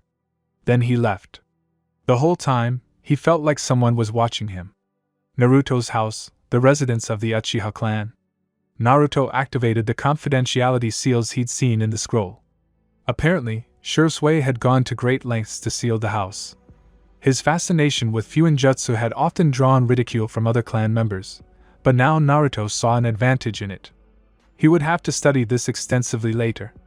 Then he remembered something Shisui had once told Kakashi, his older brother Obito's former teammate. One well-placed kunai can kill a man who knows over 1,000 jutsu. Wise words indeed. Now let's begin. Naruto pulled out a scroll and began reading. A year ago, he had already mastered the Academy's Basic Course 3 and was well on his way to mastering tree walking. Although his Bukujutsu without the Sharingan still required additional work, according to Shisui and Itachi, Naruto had the low-level chakra of a Jonin, but he couldn't control it. He then finished reading one of the many scrolls Shisui had left him. Shadow clones. Requires a significant amount of chakra. That's why shadow clones are a forbidden jutsu. But then again, they share the same mental and muscle memory functions, meaning the user gains all the memories and experiences of the shadow clone. This could be more helpful than I thought. Naruto sighed and studied the scroll in front of him some more. I have a lot of work. Chapter 4. The passage of 2 years and the meeting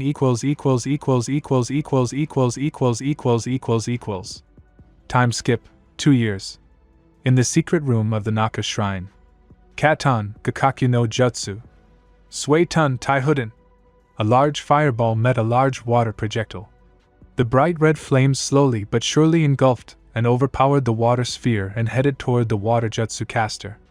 Upon impact, the boy, engulfed in flames, turned to smoke. Damn it! My water style is still weak! The fire jutsu practitioner cried out in frustration. He stood 4 feet 6 inches tall, and still had spiky hair that reached his forehead, with 2 bangs framing his face and some of it hanging down his neck. He wanted to grow it longer, but decided against it. For some reason, he and his older brother, Obito, bore a slight resemblance to their ancestor, Madara. If Naruto kept his hair longer, he would look unmistakably like him, and it would cause him even more confusion. The village had ordered the Uchiha killed for attempting a coup, and if he began to look like their greatest traitor, he would be executed before he had the chance. Naruto had been training intensively for the past 2 years. The Shadow Clone Jutsu, in particular, had helped more than he could have expected. The problem was that until recently, he could only create 1 clone, and then by the end of the day, he was exhausted from both training and maintaining the clone. Now, he could make 3 and easily manage. As for chakra, his chakra level was low, comparable to a Jonin's. His chakra control was better than he thought, though probably around the low end of a Chunin's. He had recently completed tree walking, or in his case, wall walking. He had secretly started practicing water walking when Sasuke wasn't around. That was going well, too. If he had more time without constantly looking over his shoulder, he could have completed it in just under 10 days. Last year, he discovered he was a natural sensor. Strangely, he would sometimes sense people around the Uchiha clan compound and believed they must be Anbu or Danzo's men. Shisui, in particular, had left warnings about a man named Danzo Shimura and told Naruto to avoid him at all costs. Apparently, he was the head of the Root Anbu, as some called him. They were a squad of ruthless killers who answered to Danzo more than to the Hokage. Towards the end of his 8th year, Naruto had become a bit paranoid. He devoted his free time entirely to training. Ever since he learned of the change in the academy curriculum, he had been furious.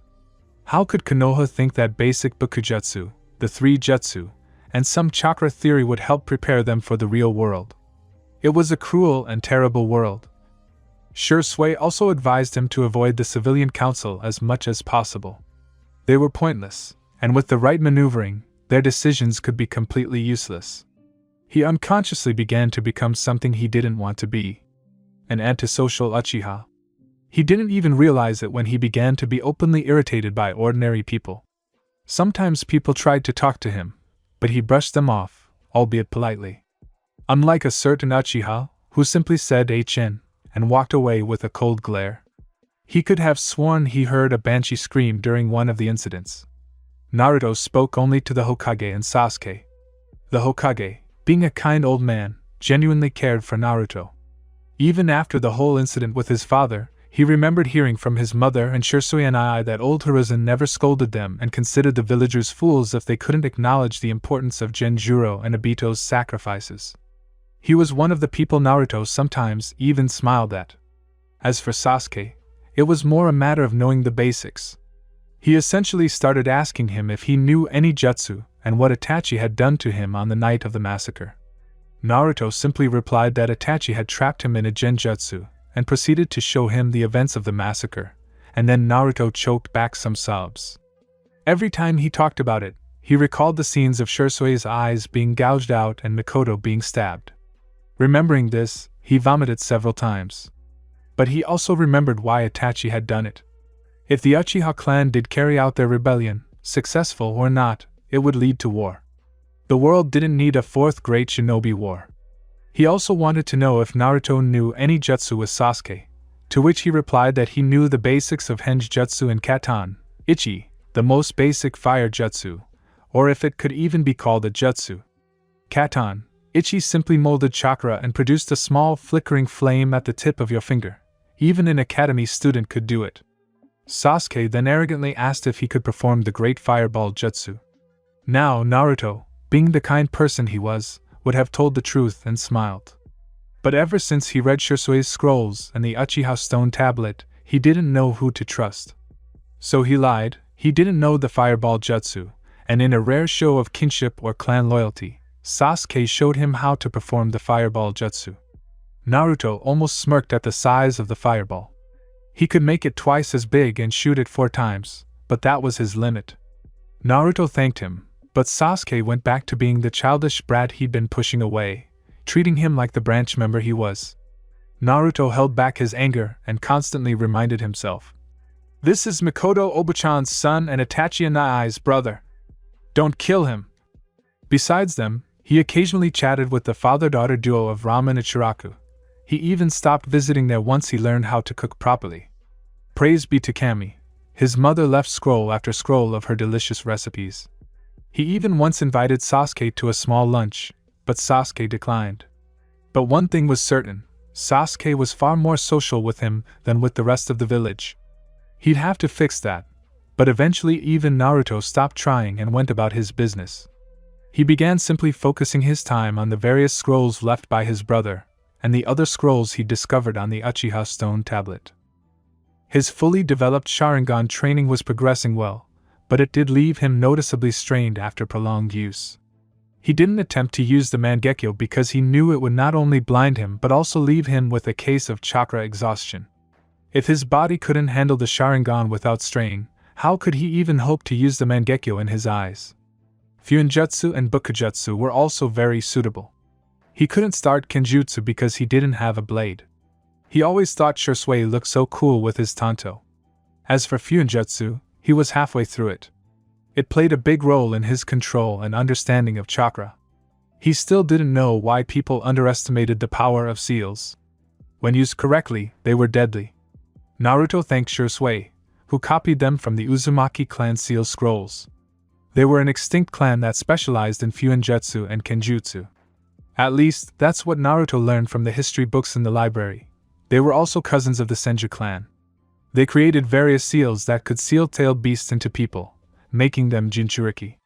Naruto was now confident enough to fend off low-level Chunin with ease and would likely be able to match up against intermediate-level Chunin. He would begin weight training later, as Shisui's training scrolls had instructed. He often spent hours in the library, silently, unless he couldn't reach the top shelves, which he didn't need most of the time. Naruto pulled out the piece of paper with the chakra again and channeled his chakra. It was divided into 3 parts.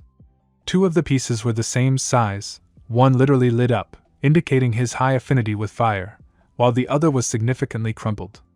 The smallest part was wet, indicating Naruto had a natural affinity for fire, lightning, and wind. His water affinity was significantly weaker than his other 3 affinities. He was currently working on increasing his water affinity, but to no avail. He figured he'd have to practice water chakra exercises to better control Suiton. He sighed and realized someone had entered the Naka shrine. He climbed up and saw that it was himself, or rather, his clone. He dispelled the clone and sat in the altar for a while. The great thing about shadow clones isn't just the general knowledge, but the physical benefits they provide. He'd experimented with it once last year and left the shadow clone at home to tend to his chores, relaxing and getting a long nap. Needless to say, when the clone dispelled Naruto, he felt more relaxed and felt some of his energy return. He was sure his family was smiling down on him, seeing his useful insight. He wasn't wrong, Satsuki Uchiha was a happy woman now. Returning to the plot, Naruto looked into the stone tablet again and saw that there were no visible traces of the jutsu used there, or any traces of chakra, as Naruto was constantly sparring with his clones. Maybe this place has a self-service jutsu. Naruto thought out loud, resting his chin on his hand. Who am I kidding? If there was a jutsu like that, people would never work. Naruto left the shrine and went to his house. He didn't feel like cooking. Tomorrow would be a rather important day for him. The academy would begin. It's going to be a long, boring 5 years. I seriously hope there are some interesting people there. Naruto muttered. Then he looked at his watch and decided he'd go get something to eat today. Maybe I should go to Ichiraka's. I've been treating them poorly lately. Naruto put on a dark blue shirt and changed into black shorts. The shirt didn't have the Uchiha clan symbol. Why do you ask? First, he didn't like flaunting it and putting a giant target on his back. Second, from what he'd learned from Shisui's notes, he'd soon have to face the Uchiha clan's curse, fangirls. Naruto shuddered at the thought of them. The way Shisui had deliberately written about them was downright terrifying. Naruto pushed the horrifying thoughts aside and decided to leave the main city of Konoha. Naruto walked past as wide as he could, mostly avoiding eye contact. Over the years, he'd grown to resent people for revealing themselves to be two-faced opportunists. The same people who'd looked at him now greeted him with smiles. He maintained a stoic expression, suppressing the emotions he was feeling. He found the spot he wanted and entered Ichiraka. Welcome to Ichiraka! Oh Naruto! Come in, my boy! How are you? Tuchi exclaimed with genuine happiness and surprise. Naruto couldn't help but let a small smile appear on his face. I'm fine, Tuchi Aji-san. Naruto bowed his head and sat up. How are you? And I am Nei-san. I'm sorry I can't visit you as often as I'd like. It's alright, my boy, Tuchi said, placing a reassuring hand on Naruto's shoulder. I'd be lying if I said I knew how you felt. But like I said, we're here if you want to talk. I said you were probably the most polite boy your age. Naruto scratched his head in embarrassment. Oh my god, Aji-san. Don't say that. So, can I have some ramen? Well, of course you can. What will it be? I'm not sure. Let's go with one of your choice. Naruto smiled and said this. Well said, I am. 1 pork ramen with extra toppings. Make it special, we have VIPs here. Teuchi's statement made Naruto feel both embarrassed and warm. They really are good people, Naruto thought with a slight smile. Okay, To-chan. Ayam's voice came from the kitchen in the back room. Naruto waited a few minutes, and then Ayam herself arrived and immediately ruffled Naruto's hair, looking at him, asking where he'd been. Naruto cringed under her gaze. It was the same gift his mother and Mikoto Oba-chan had given him. Why are women so scary? Naruto, exhausted by the bullets, gave a polite and plausible explanation. He was genuinely surprised by the deliciousness of the ramen. It was much better than the miso he'd had. He finished it and paid for it, much to Ichiraka's dismay, and then chatted with them for a bit.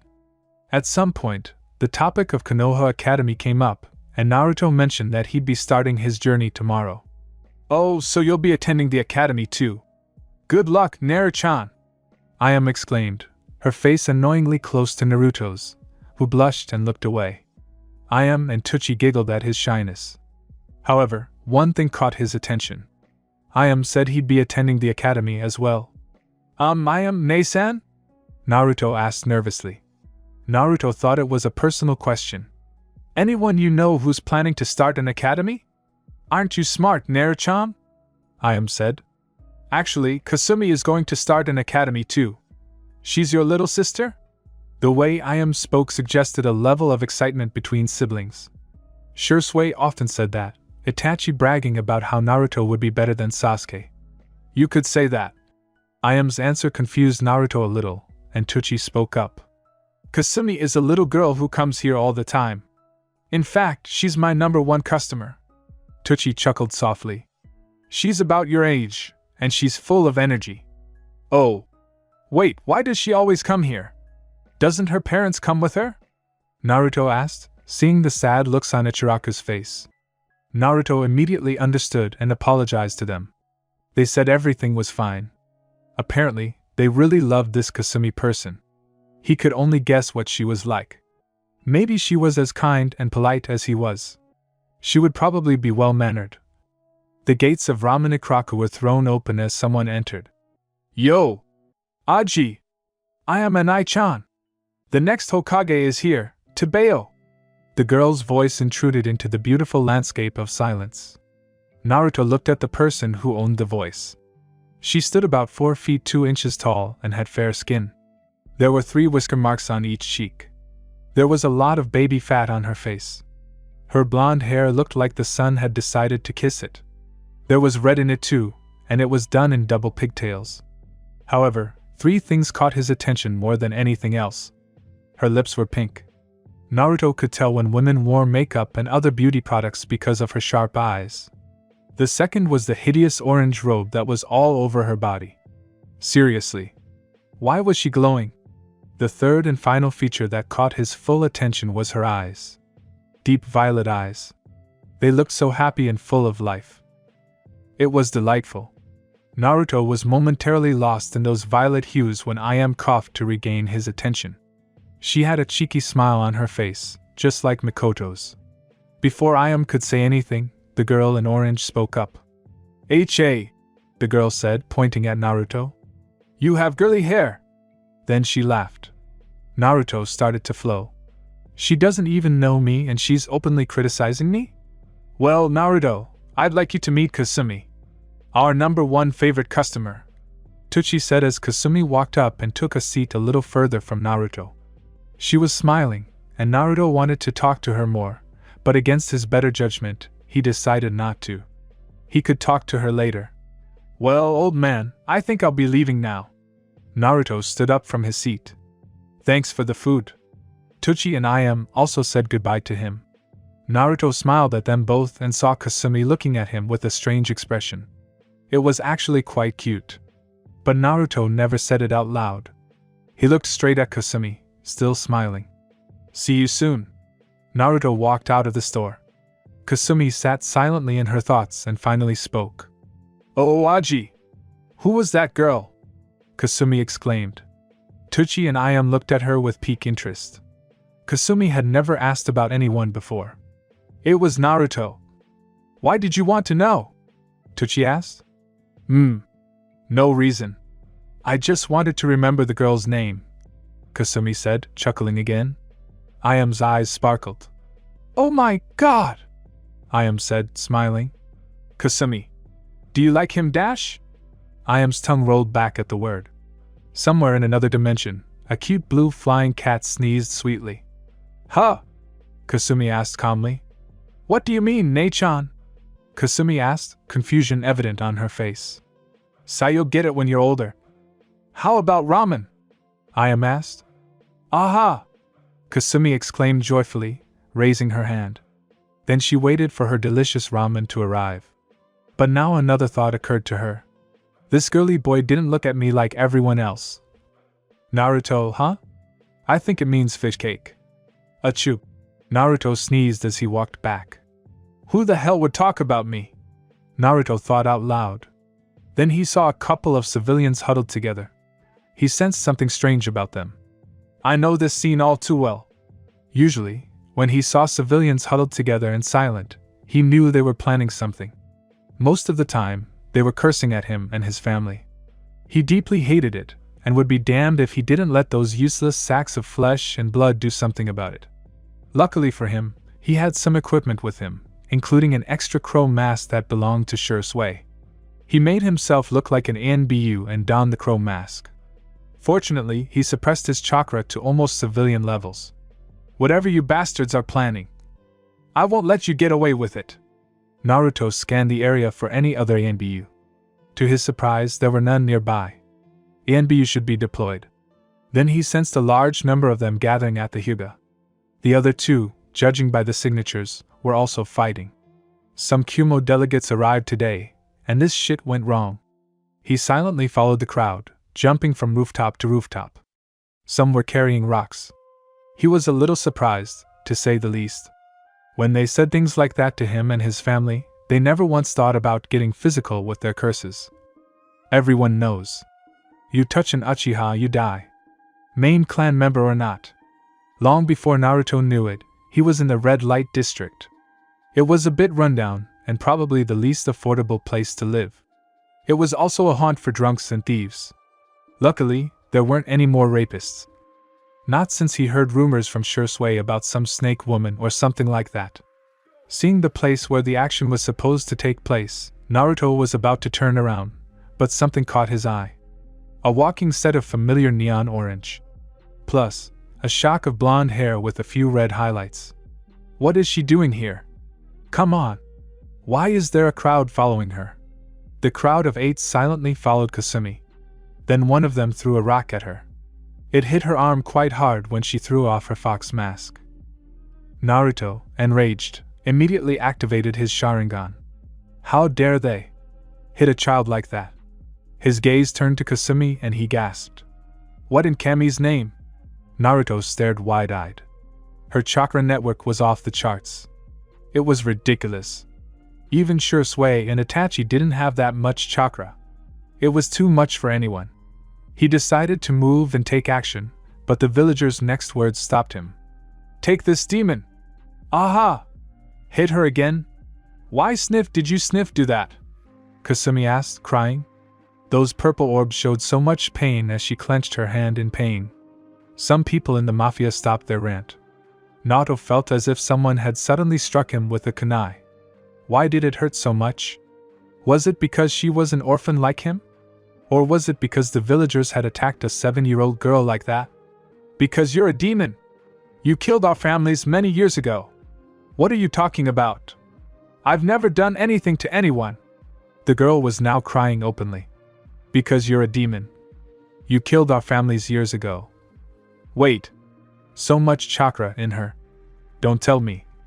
Yandame. Why would you do this to her? Shut up, demon! The chieftain screamed, a mad expression coming to life on his face. He raised another rock and aimed it at her head. He threw it, but another rock deflected it. Who did this? Who dared save the demon? I did it. Questions? Everyone heard the cold voice. They searched for the source. They were a little uneasy because of the way the last word was spoken. What happened? Speak up. The voice came from everywhere. Hey! Someone go get the Chunin! They might. Yes, the voice said again. Take the Chunin. That way, I can find out who else harmed this little girl. Then the leader felt a sharp, cold metal pressed against his neck. Everyone gasped. An ANBU stood before them. All of them ruthless killers. They were the village's elite ninja, the ones who participated in assassinations. What was one of them doing here? They visibly trembled as the concentrated amount of killing intent hit them. One of them urinated. Tell me, you bastard, said the ANBU with the raven mask. Do you want to die? No, sir, don't. The man didn't have time to finish, as he felt the metal press even harder as a small trickle of blood flowed from his neck. You know who I am? The prisoner nodded. Good. Then you know I can kill all of you worthless civilians without even trying.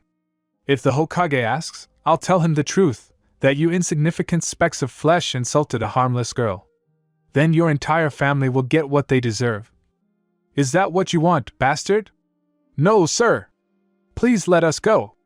The ANBU pulled his kunai from the man's throat and reappeared before the leader. He punched him in the stomach and began beating the remaining civilians. You civilians have no control over this situation, so don't even think about going to this circus freak show you call a council. I am an ANBU. I answer only to the Hokage and no one else. If I disemboweled every single one of you and made your bodies disappear, no one would care. Then he placed them under a genjutsu. One that would make them change their minds about this. Make sure I never see you or any of you lackeys, including those not here, hurt or bother this girl ever again. Otherwise, one of two things will happen. 1. You die, and I hang your bodies over the Hokage's monument to show you why this is a shinobi village. Or 2. I leave you alive in an unknown location, and you will beg to be taken to T&I. Did I make myself clear? The man finished. Everyone nodded and froze at the man's statement. He was right. The ANBU were untouchable. If the civilian council had even considered it, they'd have been kicked out before you knew it, or worse. A few moments later, he hissed at them, and they all ran away. Then Raven looked at Kasumi. She was still crying. Her eyes were swollen. Go home, the man said in a final tone. Oh, okay. The girl stood up and walked away. She turned around again. A small smile crossed her face. Thank you. She ran into the distance, her figure growing smaller until it disappeared. Naruto felt strange and looked around. He dropped the henge. He looked embarrassed. Her smile. It was so. Then his attention shifted to the mask, which was still on the ground. He sensed her signature and decided to follow it. He followed her signature to her apartment. The entire building was quite old. He approached her door, or assumed it was her door. He hesitated, his pulse quickening. Just give her the mask. Naruto. You can do it. Hell, you were about to kill that civilian a few minutes ago. Wait, what? Pushing those thoughts aside, he knocked on her door. He knocked again, and the door opened. Kasumi arrived wearing a white t-shirt with an Uzumaki swirl on the front and black pajamas. Her eyes were still puffy. Hey! It's you! She exclaimed, a bit nervously. Then she noticed the boy raise his hand, and she backed away a little. You dropped this, Naruto said, handing her the fox mask. I'm so sorry I couldn't bring the ANBU. You brought the black guy? She asked in a monotone voice. Why? Well, first of all, villagers shouldn't bully anyone like that, he said in an angry tone. Also because, well, you're kind of like me. What do you mean? Kasumi asked. Well, I don't have parents either, Naruto said, and Kasumi looked down. Oh, I'm so sorry. Kasumi wanted to say something else, but Naruto spoke first. Why? It's not your fault. Kasumi looked up, and then Naruto looked into her eyes. Azure pools looked at purple balls. It took a moment to realize what they were both doing, and then they both blushed, looking away. Sorry, they both muttered at the same time. Naruto smiled slightly, and Kasumi smirked. You look better like that. When you smile? Naruto blurted out, covering his mouth with his hands. Stupid Naruto! Why did you say that? Kasumi blushed again.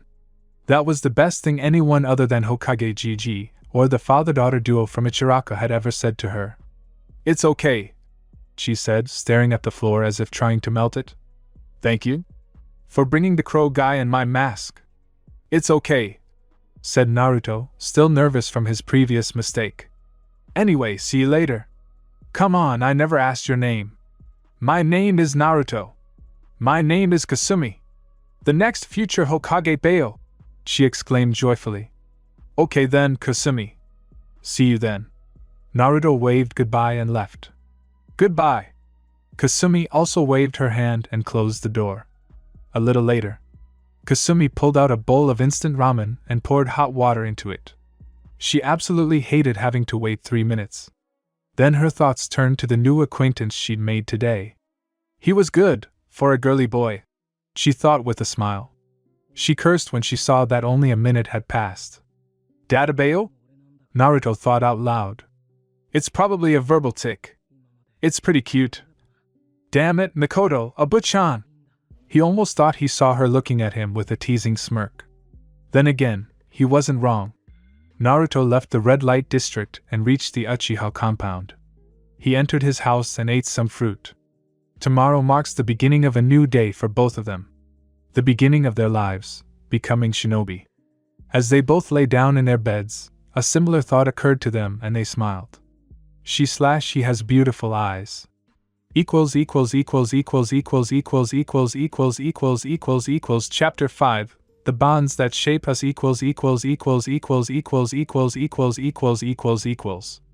Naruto's house, Uchiha clan compound. Naruto yawned. He slowly stood up and sat in bliss.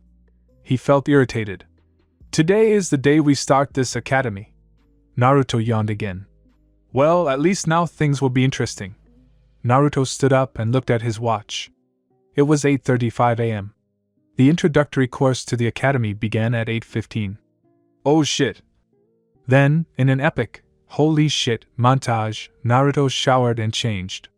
He wore a black, long-sleeved, high-collared shirt with the Uchiha crest on the back.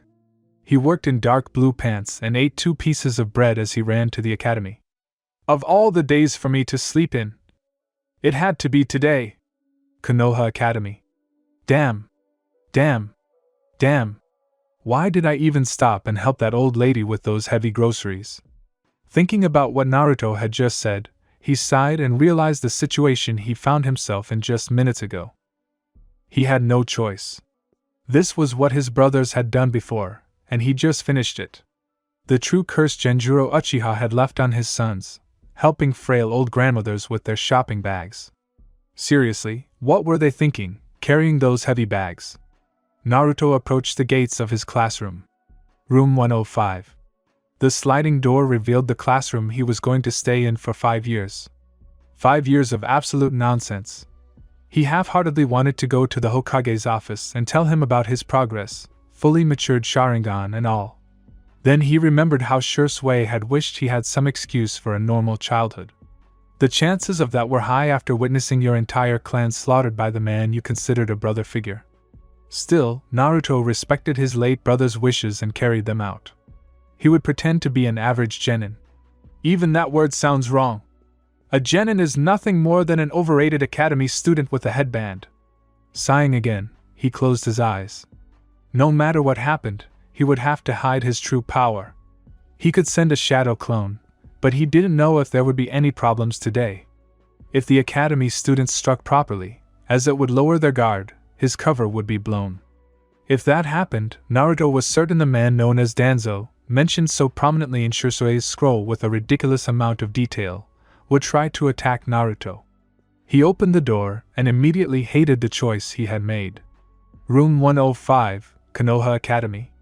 When the door opened fully, Naruto saw his assigned Chunin teacher. The man wore the standard Chunin attire, black shirts, black pants, and a green flak jacket. His hair was somewhat pineapple-like. Author's note: I don't know what his Irika's hair looks like, but if anyone knows, let me know. And a scar ran across his face, crossing his nose. The Chunin instructor looked at Naruto with a somewhat calculating expression. The boy in front of him was slightly taller than the others and looked like he'd literally run a mile to get here. Naruto wasn't actually sweating from all the running he'd done, but from lugging around a regular old lady's bags. Seriously, how did they even get bags from stores? I hope you have an explanation for why you're late, young man, the Chunin instructor asked. Well, sensei, you see. Naruto scratched his head and smiled shyly, wondering what to say. Then he remembered stories his older brother, Obito, had told him when he was a genin.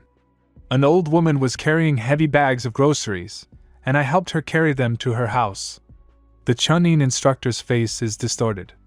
Does this kid look like a little Kakashi or something? I hope he doesn't wear a mask.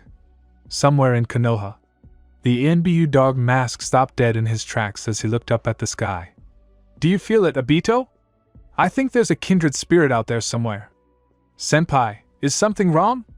A cat wearing a female ANBU mask asked a gray-haired dog wearing an ANBU mask. Oh. Did you say something? Inu asked lazily. Nothing. Let's get to the Hokage's office quickly, senpai. Nico replied in an irritated tone. Room 105, Konoha Academy. The entire class was silent, hearing his ridiculous excuse. Seriously, who would believe something like that? Really? A loud, energetic voice shattered the glass of awkward silence as Naruto looked toward the source. He was a little relieved to see it. She was sitting alone in the far corner of the table. She was wearing a bright orange t-shirt and dark beige pants. Her hair was still in pigtails. Sleek blonde hair with spiced streaks of red in between. And of course, her violet eyes glowed with innocence. She was smiling, too. Naruto allowed a ghost of a smile to cross his face upon seeing her. Dude, she's so funny! Realizing that he would be looking into her eyes again, he stopped and bowed his head slightly to the Chunin instructor. Gomen-sensei. It was the truth. I assure you it won't happen again. Naruto raised his head and looked at the Chunin, whose face was somewhat satisfied after the proper apology. Good. Make sure that doesn't happen next time. My name is Irika Yumino, and I will be one of your main instructors until you graduate. The man now known as Irika said before turning to the class. Alright, students. Since you've all had a chance to introduce yourself, I believe he deserves one as well. Please state your name to the class. Arigato Irika-sensei. Naruto said, nodding to the Chunin instructor and turning to face his students, bowing his head slightly. My name is Naruto Uchiha. It's a pleasure to meet you all. Naruto then looked up and critically counted all the students that caught his eye. The first was a boy who also had pineapple-colored hair and a lazy look. Next was a fat guy munching on a bag of chips. A boy with red marks on his cheeks and a puppy dog on his head sat with a boy whose face was covered by a shirt collar. He said the boy also wore sporty sunglasses. Then his gaze fell on a white-eyed girl with blue hair who was sitting with Kasumi. He assumed these were the children of clan heads, if their appearances were anything like their appearance. Naruto guessed they were from the Nara, Akimichi, Inuzuka, and Hyuga clans. He then wondered where the heir of the Yamanaka clan was, since there was always a Yamanaka with a Nara and an Akimichi. Then he saw a familiar platinum blonde hair and green eyes. It was a girl. She was the Yamanaka heiress. She was sitting with a pink-haired girl whose forehead was slightly large for her body.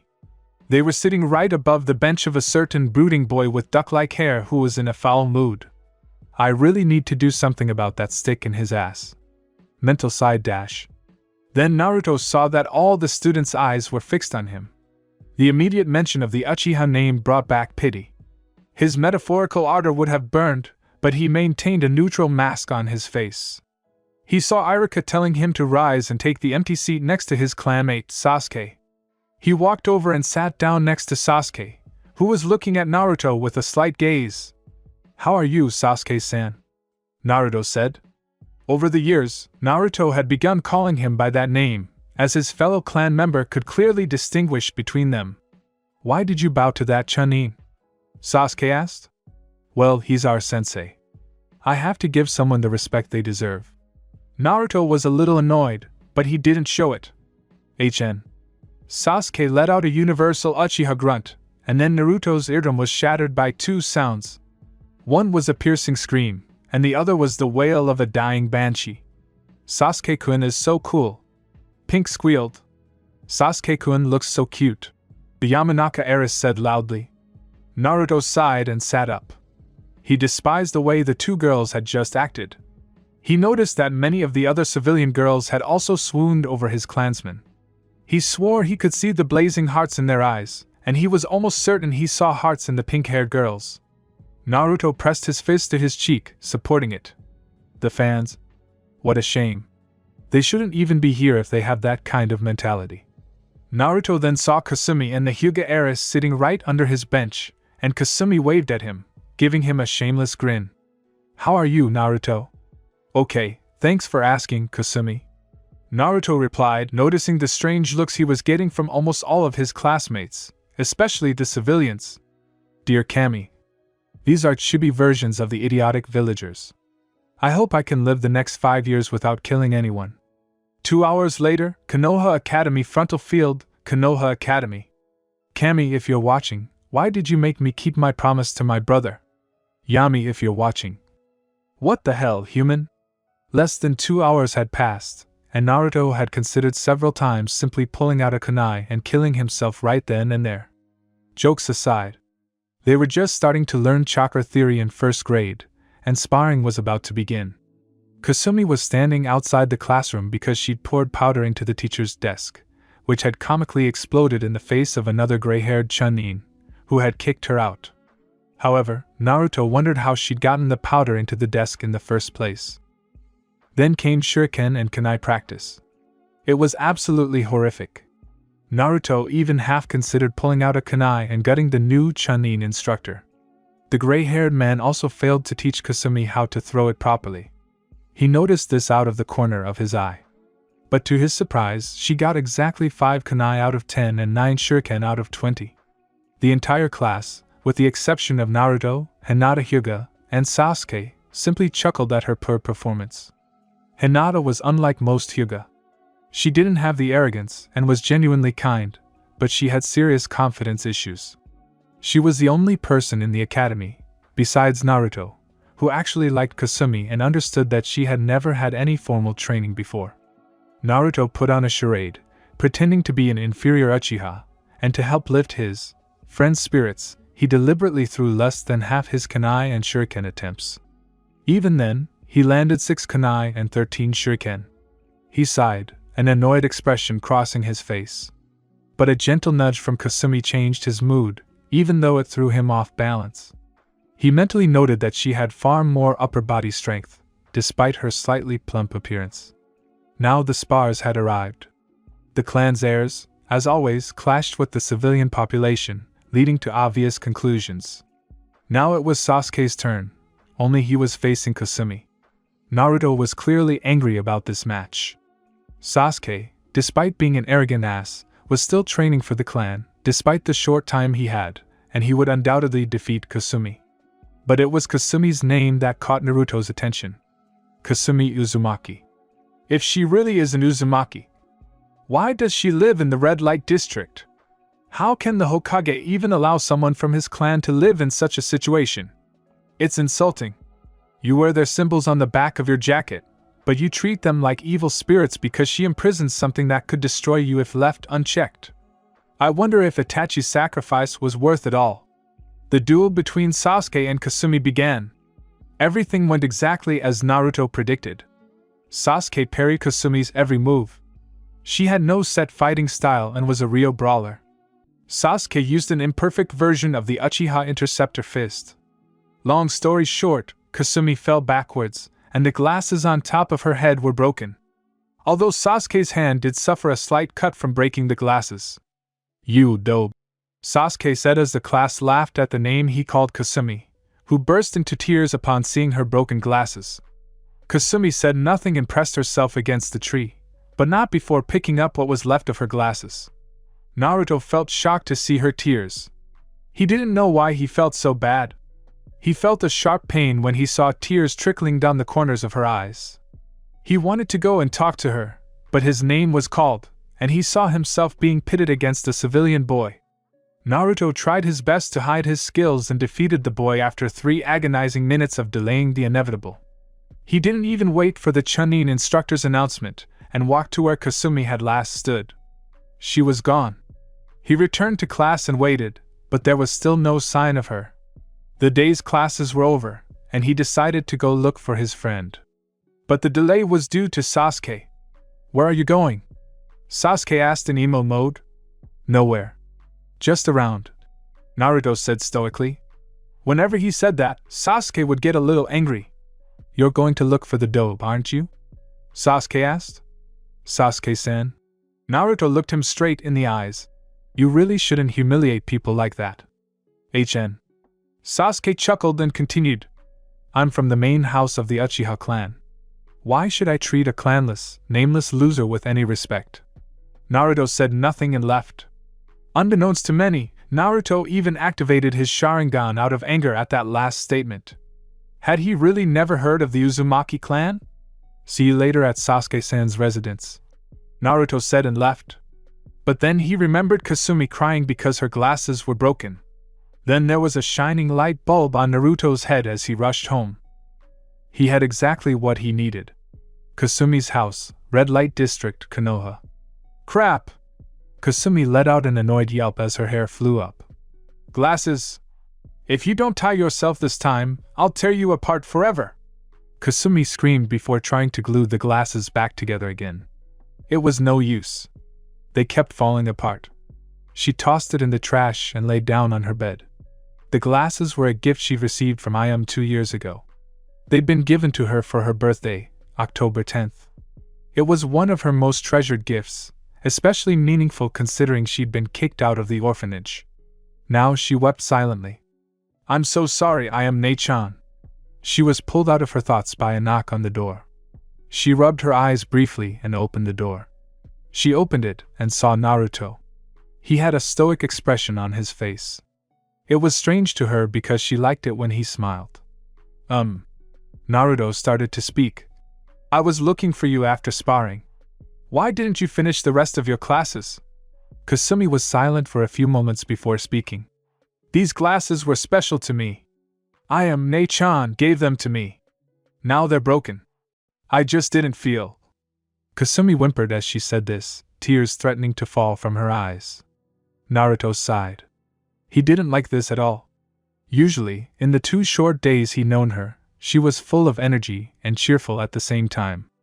"Actually, that's why I'm here," Naruto said, holding a brown bag in his hands. "What do you mean?" Kasumi said, narrowing her eyes. She saw the bag in his hands and wondered what was in it. Naruto thought back to himself. "Well, I thought you liked glasses, so I bought you these. But it seems like it was a gift, and gifts are never replaced." "Wait. What's in the bag?" Kasumi asked excitedly. "Well, it's..." Naruto shrugged. "Should I give it to her? What's in the bag, Tobeo?" Kasumi almost screamed as her eyes sparkled again. "Here." Naruto reached out and handed over a brown bag. "Look at yourself." Kasumi took the bag and tore it open.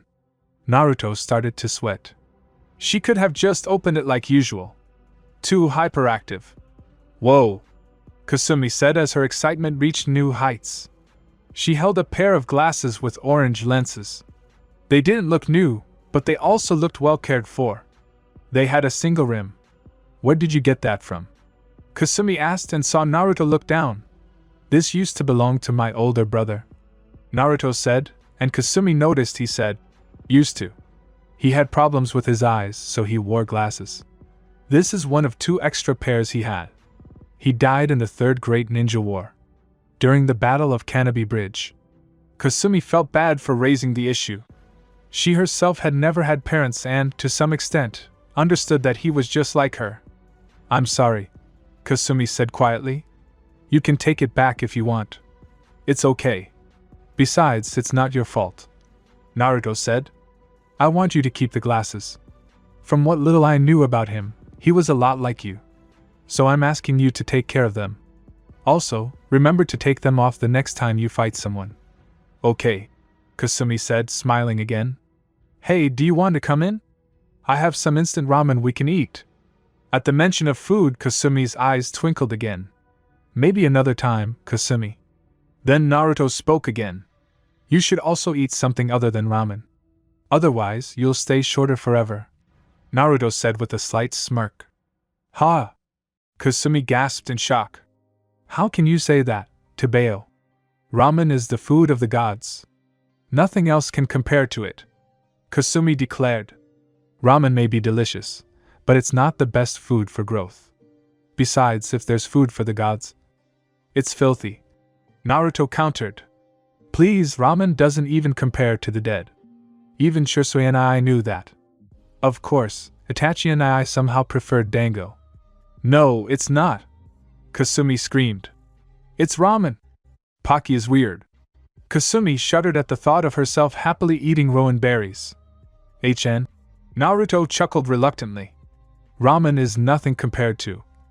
Naruto didn't have time to finish that sentence when he saw her hair suddenly fly up. Wait. What was he afraid of? You said?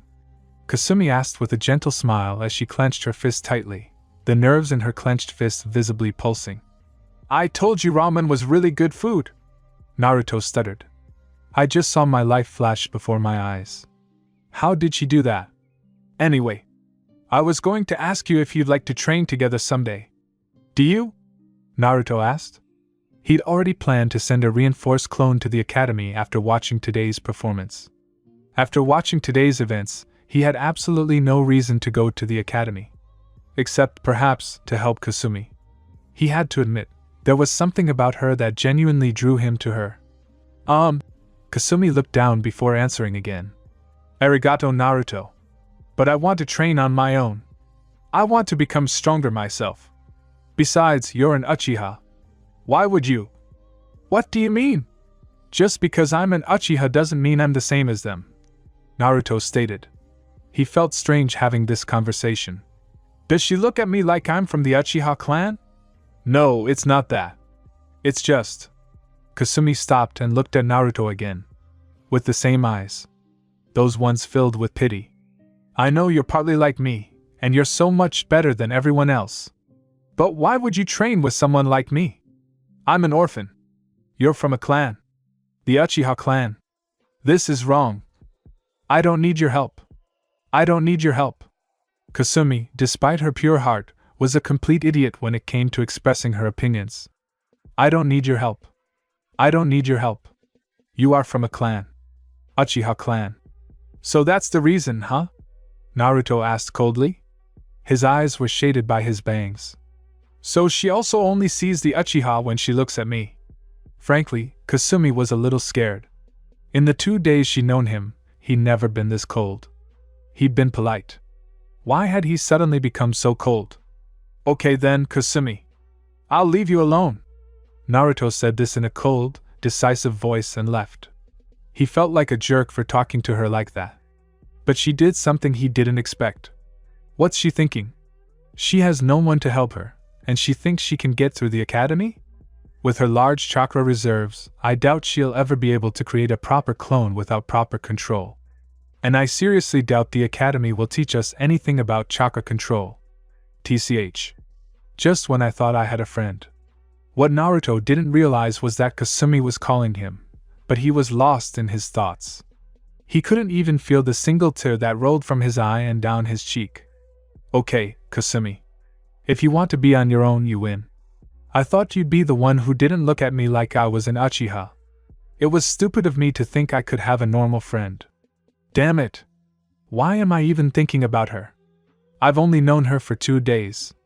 Maybe I should give Obito and Ai's glasses back. No, I have another set at home. I hope you become stronger for your sake, Kasumi. It's better this way. Now I can focus my full attention on training. Good luck, Kasumi. Kasumi was also shocked by what had happened, but she was too stubborn and unyielding in her decisions. She clutched her glasses tightly and made a promise. I'll show you how strong I can make Naruto. I want to become stronger on my own. Kasumi thought, clutching her glasses tighter, not knowing what she was doing. And for those who think Naruto is overreacting, the village has looked down on him his entire life. People look at him with pity or as a means to gain power. This is the first time he's made a friend. Now that he's been brought down, his turbulent emotions that he's been holding back have gotten the better of him. I hope this helps. The next day, the academy resumed, and Kasumi tried to talk to Naruto, who simply looked at her with a stoic gaze and indifferent eyes. He seemed so different. He sat alone. Even Sasuke sat with someone during class. One of the girls tried to sit next to Naruto, only to find he had adopted a dark and gloomy glare, but was quickly silenced when Naruto told her to leave with a look that scared her half to death. Kasumi was still too stubborn to apologize, but she felt a stab of pain when Naruto ignored her. Naruto no longer worried about anyone. His Sharingan had somehow become sharper. His vision seemed clearer than before. He sent a shadow clone to the academy with a reinforced seal, clearly written by Shursui. His clone would be able to withstand a maximum of 5 excellent blows before dissipating, and judging by what he'd seen, he knew there was no point in worrying. Besides, he created a new clone every day. From now on, he was practicing falling dead. The clone arrived, and it dissipated, transferring its memories to the original. He felt bad for completely ignoring Kasumi, but she hadn't made any progress in their friendship either, and Naruto assumed she'd decided to forget about him. For some reason, he felt like Itachi should have killed him that night. He knew little. 6 years later. Naruto is now 5 feet 5 inches, and over the years he's developed a lean, athletic build. In accordance with his brother's wishes, he hid his abilities and followed his brother's advice to conceal his abilities. It worked. The ANBU who used to scout the compound stopped coming after 2 years at the academy, but he still remained vigilant. Naruto trusted no one and became an Uchiha. After that conversation with Kasumi, he became cold and distant. He almost never spoke to people. When civilians tried to talk to him, he looked at them and walked away. Now he was considered an above-average student. Now he sits in class. He wears black ANBU-style pants with ribbons around the knees and blue open-toed shinobi sandals. He wears a blue short-sleeved shirt and a gray-blue jacket over it, which has a black collar and a black horizontal line across the chest and wrists. The jacket also has the Uchiha crest on the back. He bought a tanto but left it at home, knowing he wouldn't need it today. His spiky hair has been cut, some of it falling over his forehead. However, his eyes have lost the brighter shade of blue they once had. For a quick look, see the cover of the story. Today is the day he graduates from the academy. Naruto had become the perfect ninja, an elite jonin. He was confident he could take on several ANBU and emerge victorious. He often trained so hard that he lay in the stone tablet, waiting for his vast chakra reserves to slowly heal him. Against his better judgment, he decided to use the Mangekyo Sharingan and discovered one of its abilities, the unholy flame of Amaterasu. In addition, his fire, wind, lightning, and water jutsu had improved significantly. His Shunshin was now similar to Shursui's. He even ran away from the village 3 times. One time, he simply went off to explore the land and study the surroundings. He stumbled upon a group of bandits. These were his first kills. He was forced to take a medical leave from the academy to recover psychologically. After that, he did the same, and the last time, he went and killed 2 hunter-nin. He gradually began to resent the village for weakening his potential.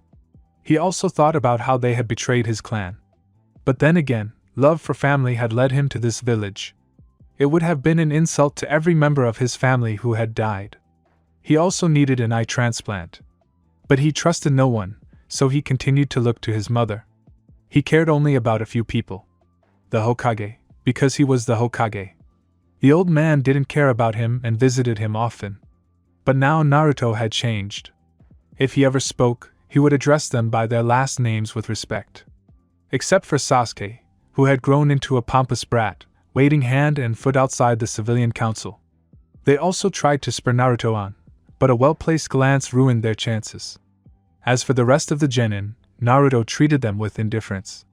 He knew that most civilians, with the exception of Sakura Haruno, who possessed book skill abilities but little more, would be expelled from